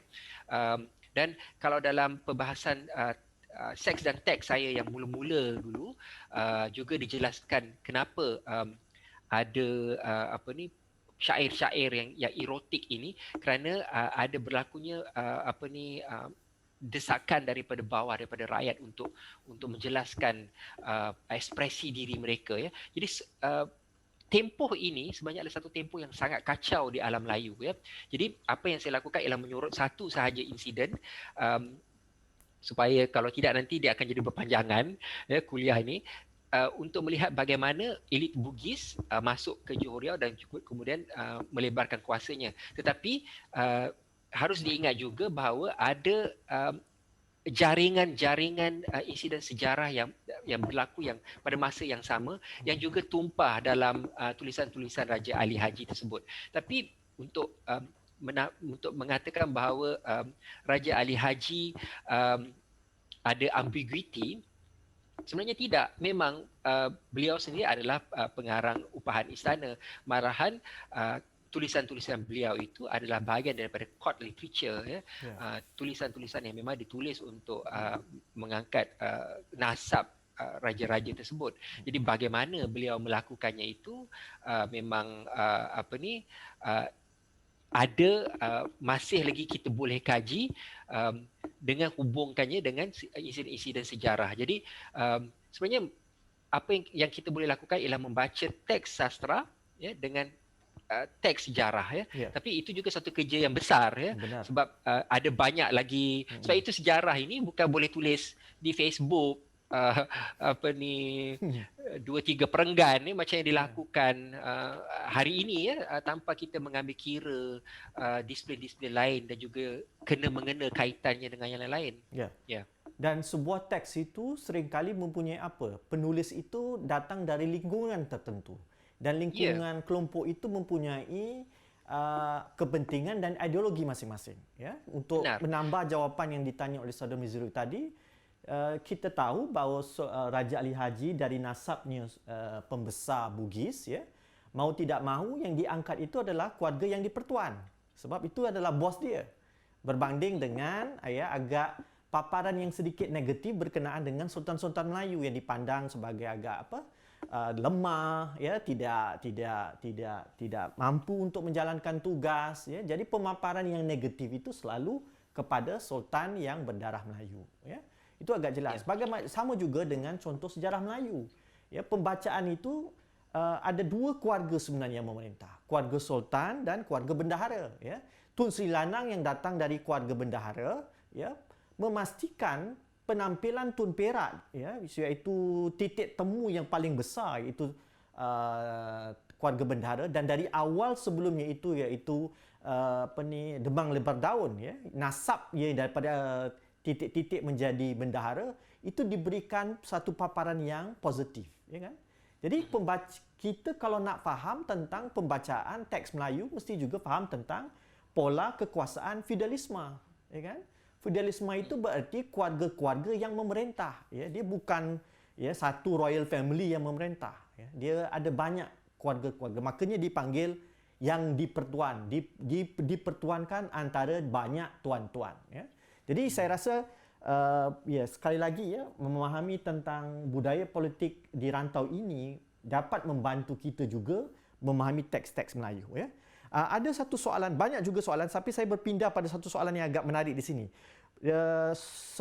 Namanya tak disebut, tapi disebut di sini pemikir alternatif bertanya, menurut pendapat Dr. Faizal, sekiranya Bugis tidak bercampur atau mengganggu kerajaan Melayu, bolehkah kerajaan Melayu dapat bertahan tanpa diganggu oleh penjajah? Ya, iaitu penjajah British dan Belanda. Ini soalan soalan Ya, yang, ya, silakan. soalan yang menggiurkan dan Ya. merangsangkan. Uh, ini soalan yang menarik ya. Maknanya ialah kalaulah Bugis tak datang jadi pertahanan orang Melayu, apakah orang Melayu mampu menentang kuasa Belanda dan juga kuasa Inggeris ya pada waktu itu.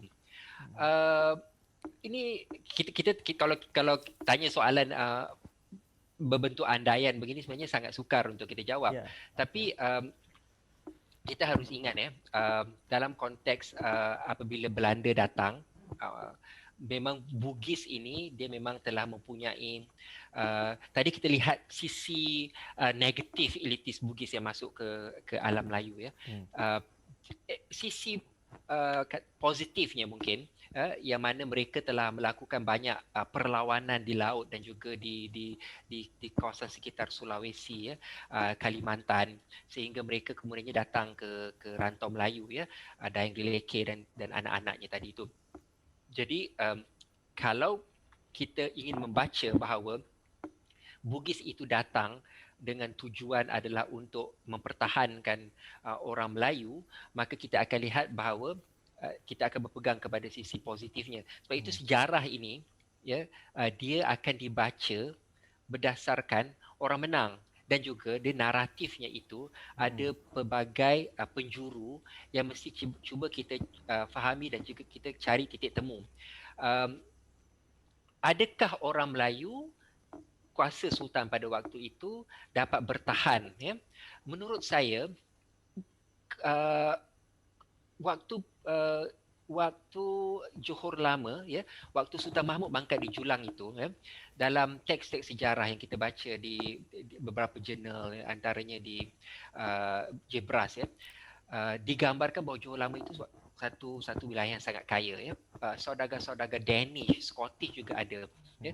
Malahan diceritakan bahawa Sultan Mahmud Mangkat di Julang itu dapat satu pistol hadiah pemberian seorang saudagar Danish atau Scottish, dan pistol itu digunakan untuk macam permainan tembak pokok, kemudian itu tembak ada kanak-kanak lalu juga ditembak ya. Sebelum ini peristiwa beliau membunuh apa ni isteri pembesar beliau yang makankan angka beliau itu. Dan digambarkan bahawa trafik maritim di sekitar Johor Lama itu sudah pun ramai orang-orang saudagar-saudagar Inggeris dan saudagar-saudagar lain.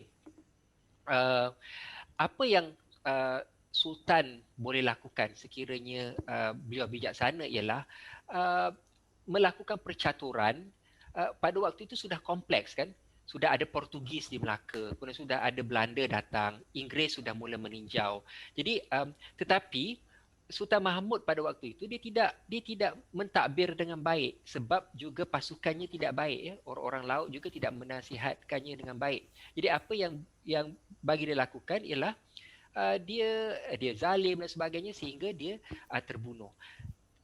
Apa yang ingin saya katakan bahawa ialah sekiranya Sultan Mahmud pada waktu itu dia dapat mentadbir dengan baik ya, dia bermain dengan kuasa-kuasa politik yang sudah datang pada waktu itu ya, sudah tentu pada waktu itu kuasa Melayu dapat bertahan ya dengan orang laut. Saya katakan orang laut tadi memainkan peranan yang sangat penting untuk membantu, tetapi orang laut dia bersikap bahawa taksub, bahawa kalau tidak ada nasab Iskandar Zulkarnain tak perlu.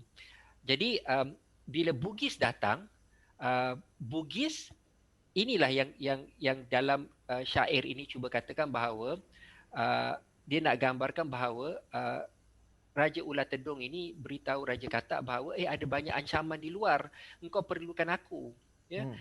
Tanpa Raja Katak sedari bahawa dia itu sendiri ancaman ya. Dan kita harus ingat kan, dalam ilmu politik kan ada ancaman luar dan ancaman dalaman. Jadi kerana itulah saya katakan dalam pelajaran untuk kita hari ini ialah kita perlu pemimpin yang cekap, perlu pemimpin yang cekatan, yang tahu memahami real politik ya, yang dapat segera menimbangkan buruk baik. Dan dengan kehadiran kuasa Bugis juga tidak terlihat pun bahawa tanah Melayu tidak jatuh ke tangan penjajah. Sudahnya juga kita lihat bahawa orang-orang Melayu, sultan-sultan Melayu dan juga pembesar-pembesar Melayu akhirnya semuanya terlepas ya. Singapura terlepas ke tangan Inggeris pada waktu itu ya, Pulau Pinang dan sebagainya, dan juga percaturan di Kedah dan juga di Selangor ya, yang membawa kepada perang saudara di Selangor. Jadi banyak buruknya penguasaan elitis Bugis ini, dan dia menambah kecahnya. Dan kalau kita baca banyak teks-teks sejarah ya, jurnal-jurnal kajian tertentu, penjajah ini dia mengambil peluang daripada percaturan dan juga pergeseran kuasa-kuasa Bugis Melayu, raja-raja Melayu ni, dia side orang ni, dia bersekutu dengan orang ni, dan melagakan untuk mencengkam menguasai tanah Melayu ataupun alam Melayu. Jadi hampir sama dengan taktik yang digunakan oleh Raja Ular Tedong sebagai satu kuasa lain. Jadi begitulah. Ya. Baik, mungkin ya Dr. Faizal, kalau kita perhatikan dalam sejarah percaturan kekuasaan ya, penguasa pribumi ya, yang diaspora datang, termasuk juga penjajah ya, sebenarnya ikut rentak juga di mana waktu diperlukan untuk mengalahkan contoh kelompok Melayu, mereka bersedia bekerja dengan Belanda. Begitu juga dengan waktu bila Melayu mahu tidak begitu bersetuju dengan Bugis, boleh bekerja dengan Belanda dan sebagainya ya. Jadi itu berdasarkan politik perkiraan lawan aku boleh juga digunakan di saat diperlukan ya. Jadi itu lebih kompleks dari apa yang kita selalu dipaparkan bahawa Bugis datang ya, lima bersaudara itu untuk membela ya. Saya rasa pembacaan itu agak sedikit naif lah ya, kerana ada percaturan. Ya. Dan kalau kita perhatikan juga kerana akhirnya ya Kesultanan yang di Riau itu ditutup oleh Belanda ya. Antara sebab adalah kerana keluarga yang di Pertuan itu tidak bersetuju, ya, agak degil sedikit, tidak bersetuju. Akhirnya Belanda mengambil keputusan kerana Belanda harus menghadapi dua keluarga, iaitu keluarga Sultan dan keluarga di Pertuan. Akhirnya kerajaan itu ditutup. Dan itu adalah satu malapetaka besar, ya, daripada Riau di situ. Akhirnya kita lihat perkembangan ekonomi Riau merosot, Singapura dibuka dan banyak penduduk berpindah ke Singapura. Akhirnya, ya, kawasan itu hampir kosong dan tidak ada perniagaan. Khasnya apabila peniaga-peniaga Cina berpindah juga ke Singapura, ya. Jadi kita harus baca, ya, dalam ruang jangka sejarah politik yang lebih besar, ya.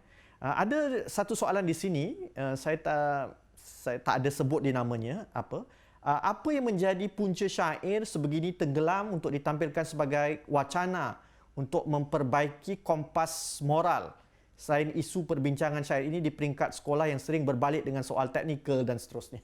Oh, ini dia berbezakanlah kalau kita tampil, ya, di sekolah main textbook itu kan syair-syair itu syair yang dendang-dendangan, ya, berbanding dengan syair-syair yang simbolik, protes, sanggahan dan sebagainya. Apa agaknya pendapat Dr. Faizal?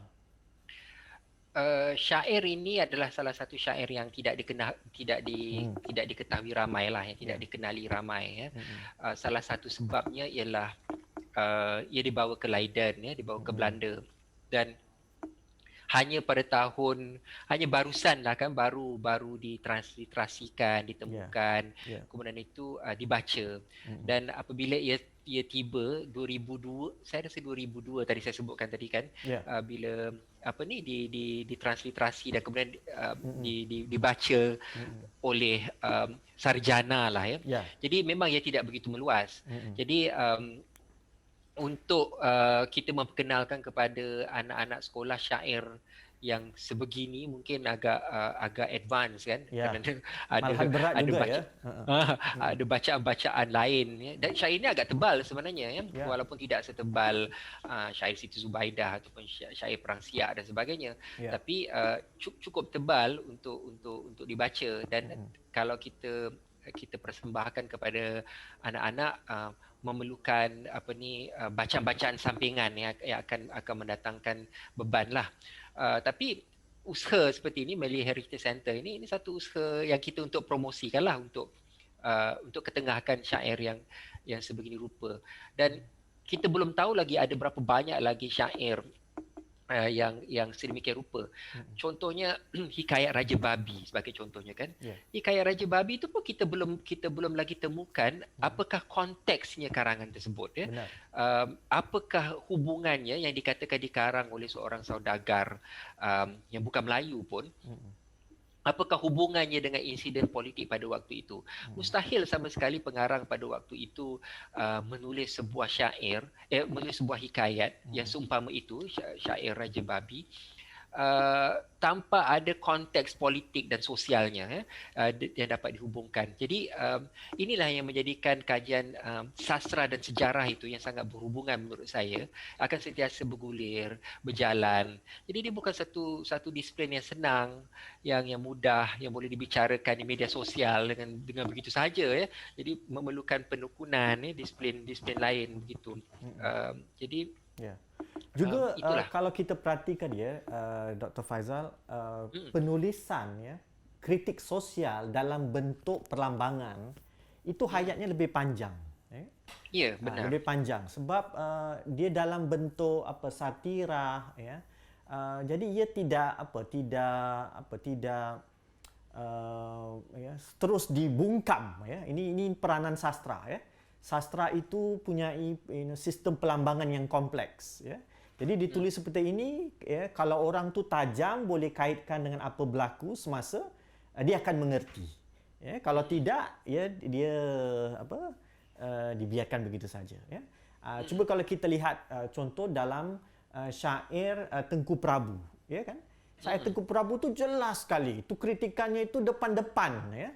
Disebut nama terang-terang sekali, sangat eksplisit. Makanya British juga telah menurutnya menggelapkan syair itu, ya. Sehingga kan sampai tak ada orang tak ingat tentang syair itu sampai nanti Profesor Muhammad Haji Saleh ketemukan naskah itu di Perpustakaan National Bibliothèque di Paris, ya, di Perancis. Ya, akhirnya alhamdulillah tahun 1953 tak silap saya, ya, karya itu dicetak, ditransliterasi dan diterbitkan oleh Dewan Bahasa bersamaan dengan syair potong gaji dan syair dagang jual beli, ya. Jadi sebenarnya memang banyak lagi, ya, syair-syair seperti ini, ya. Cuma yang agak saya berbalik kita kepada dunia Johor Riau, ya, yang sering digembar-geburkan sebagai sebuah, ya, pusat kebudayaan Melayu, ya, yang mapan, ya, ada sepertinya minat balik kepada sastra, ya. Ada kelab Rusdiah yang mereka bangunkan, ya kan, gitu-gitu, ya. Tapi agak menarik, ya, bila Dr. Faizal juga mengaitkan dengan orientasi keagamaan, ya. Orientasi keagamaan dengan para sastrawan mereka, ya, kalau kita lihat. Dan Raja Ali Haji juga mempunyai kecenderungan itu, ya. Sekilas pandang nampak Islami, ya. Tapi soalnya sekarang adalah kita nak bertanya juga, kenapa kecenderungan itu ada di ujung-ujung, ya, di ujung-ujung zaman hayatnya kesultanan itu, satu. Kedua, di saat kolonial sudah makin begitu mencabar, ya. Jadi kalau kita perhatikan, pergi ke Islam itu boleh dibaca sebagai, kalau kita baca tanpa konteks politik, kita akan baca ini kerana mengangkat daulat Islam, ya. Tapi pada satu sisi, ya, boleh juga dibaca sebagai sebagai suatu pelarian mungkin, ya. Ataupun jawapan bahawa Islam itu nanti boleh mengembalikan kekuatan, ya, kepada dinasti ataupun kepada susur galur, ya. Jadi balik kepada hal-hal keagamaan bukan saja ia menunjukkan nak kontrol, tapi juga sepertinya maaf kalau saya gunakan perkataan pelarian itu, ya.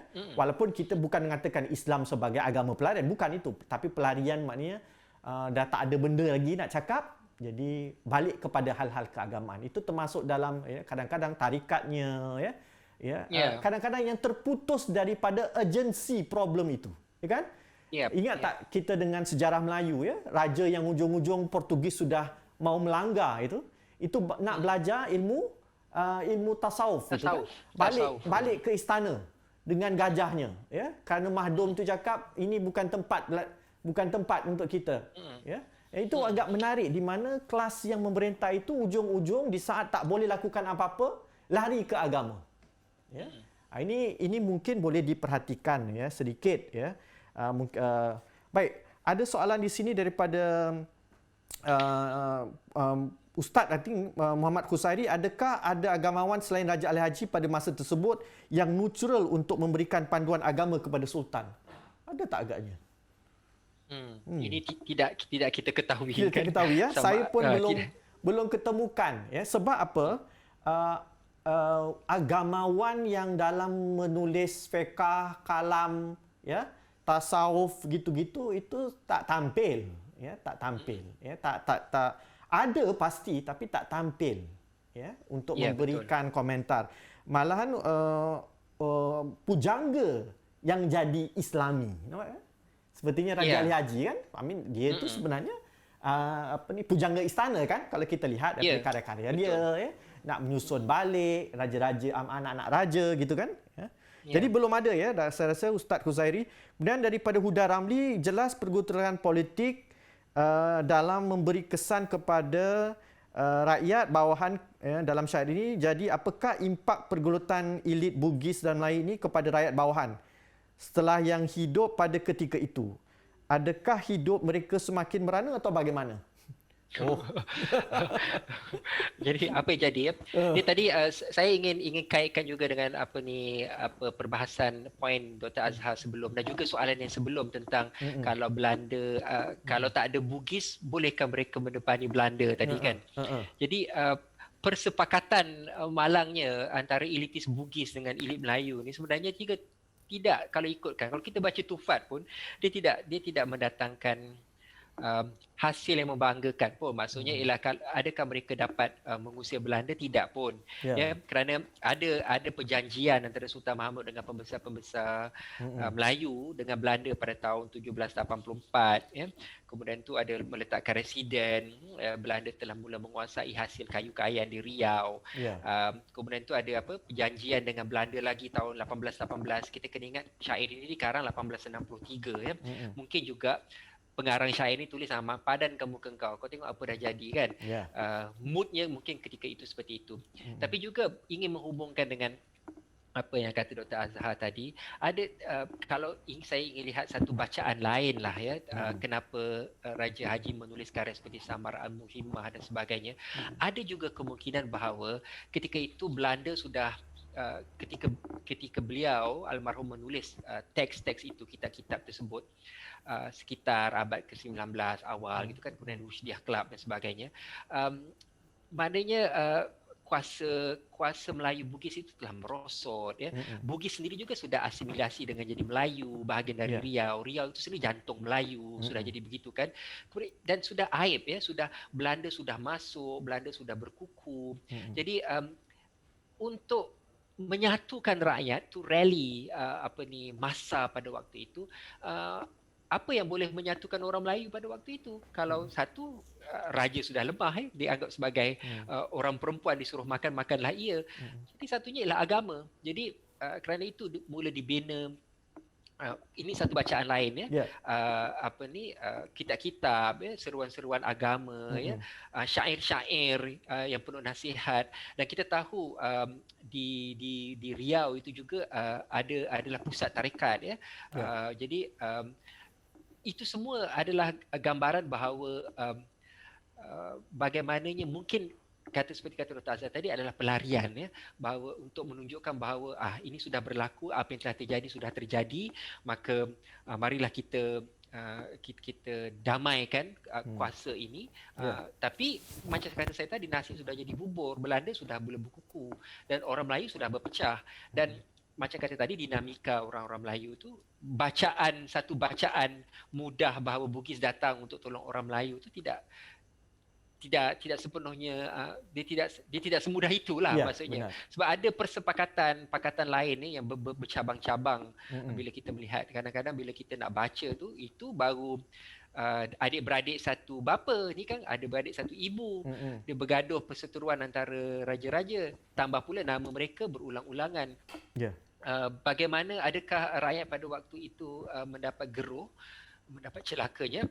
Sudah tentu kerana pergelutan elitis politik ini, yang ruginya memang rakyat. Belanda masuk, makin mencengkam, dan kerana itu dalam pembicaraan seks dan teks kita yang beberapa tahun, sudah 3-4 tahun lalu, yang pertama, kemudian itu yang kedua dan seterusnya, saya gambarkan bahawa protes rakyat pada waktu itu kepada seruan-seruan agama pada waktu itu ialah dengan ekspresi seksual yang sangat mengejutkan, yang mana Raja Ali Haji sampai mengingatkan bahawa kampung sekian-sekian ini memang orangnya berzina sesama sendiri, gitu kan. Dan kemudian juga kalau ingat juga kelab Rushdiyah ini, Rushdiyah Club ini, yang kelab elit Melayu Bugis ini, Bugis dah campur Melayu jadi Melayu dah kan, di Riau ini, juga menjadi pusatnya perbincangan karya-karya erotis.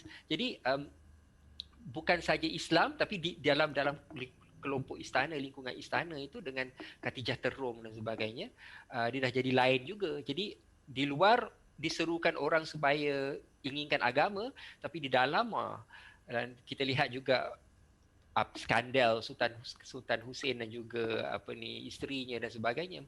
Jadi itu semua menurut saya adalah ulunya ialah kerana di awal tadi itu tidak ada kesentosan politik, ya, siasah yang lurus, ya, yang menyebabkan tidak ada pentadbir orang Melayu yang cekap. Mungkin juga ulunya bila kita cari lagi, kita patah balik ke sejarah Melayu, mungkin kita jumpa juga dengan perangai sultan-sultan, raja-raja pada waktu itu yang sangat ambiguous, ya, yang membunuh keluarga Tun Fatimah pada siang hari, pada malam harinya pergi naik gajah belajar tasawuf, kan. Jadi bila kita patah balik, sudahnya menurut saya rakyat pada waktu itu tidak benar-benar uh, ajaran Islam itu, macam saya kata tadi, Islam konseptual dan Islam aktual, tak faham kan, maknanya apa yang patut rakyat lakukan, apa yang tak patut rakyat lakukan. Dan kemudian tu ada pula agamawan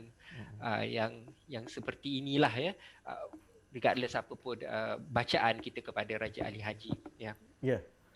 Dr. Faizal, berbalik kepada teks kita ini ya, syair yang tuan baca ini, mereferensi kepada benda yang sudah bercetak, teks yang bercetak, ataupun tuan mereferensi daripada kajian daripada teman-teman kita dari Eropah. Ini sudah transliterasinya.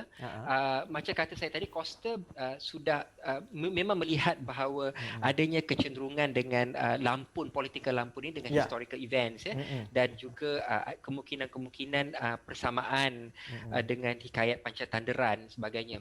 Tapi mereka tidak, dia hanya superficial lah. Ya, kajian tekstual lah, kajian tekstual. Dia tidak begitu masuk, dia tidak sampai menggambarkan Sultan Sulaiman, dia tidak menelusuri Sultan Abdul Jalil. Betul-betul maknanya menghubungkan, merujuk silang itu ya. Jadi ini satu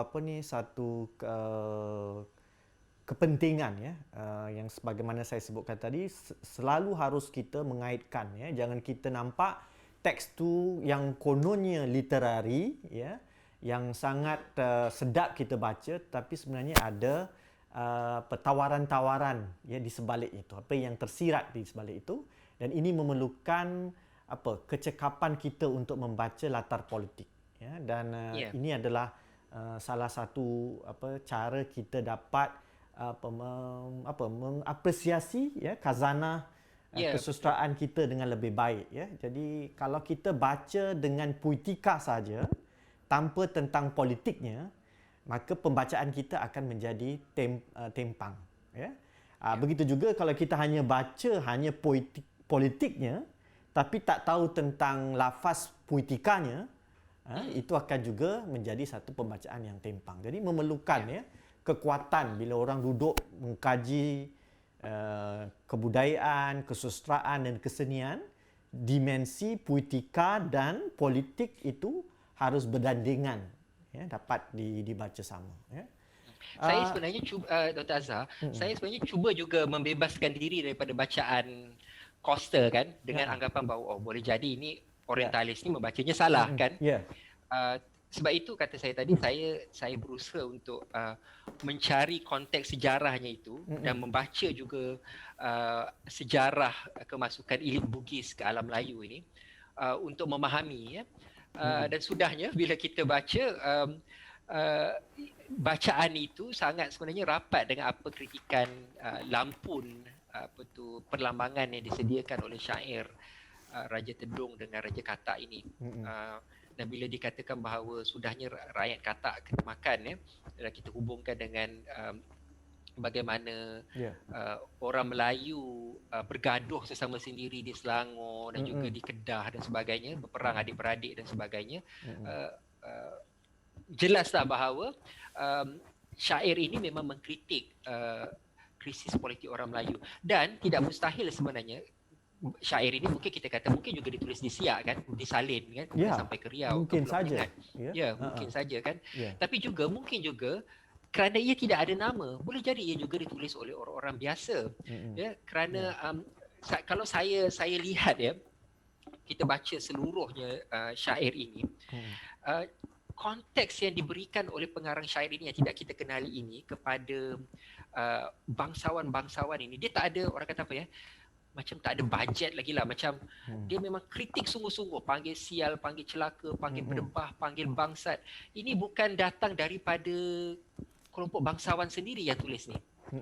Ini datang daripada, seolah-olah datang daripada rakyat ya. Datang daripada korang punya punca ni lah ni, kami ni kena makan ni, macam tu. Jadi ini juga satu yang menarik, tapi kerana kita tak tahu siapa yang tulis, jadi kita hanya boleh mengandai-andaikan, sehinggalah nanti mana tahu satu hari nanti akan ditemukan satu yang lain yang boleh nanti menjadi sandaran pula ya yang jadi menguatkan syair ini.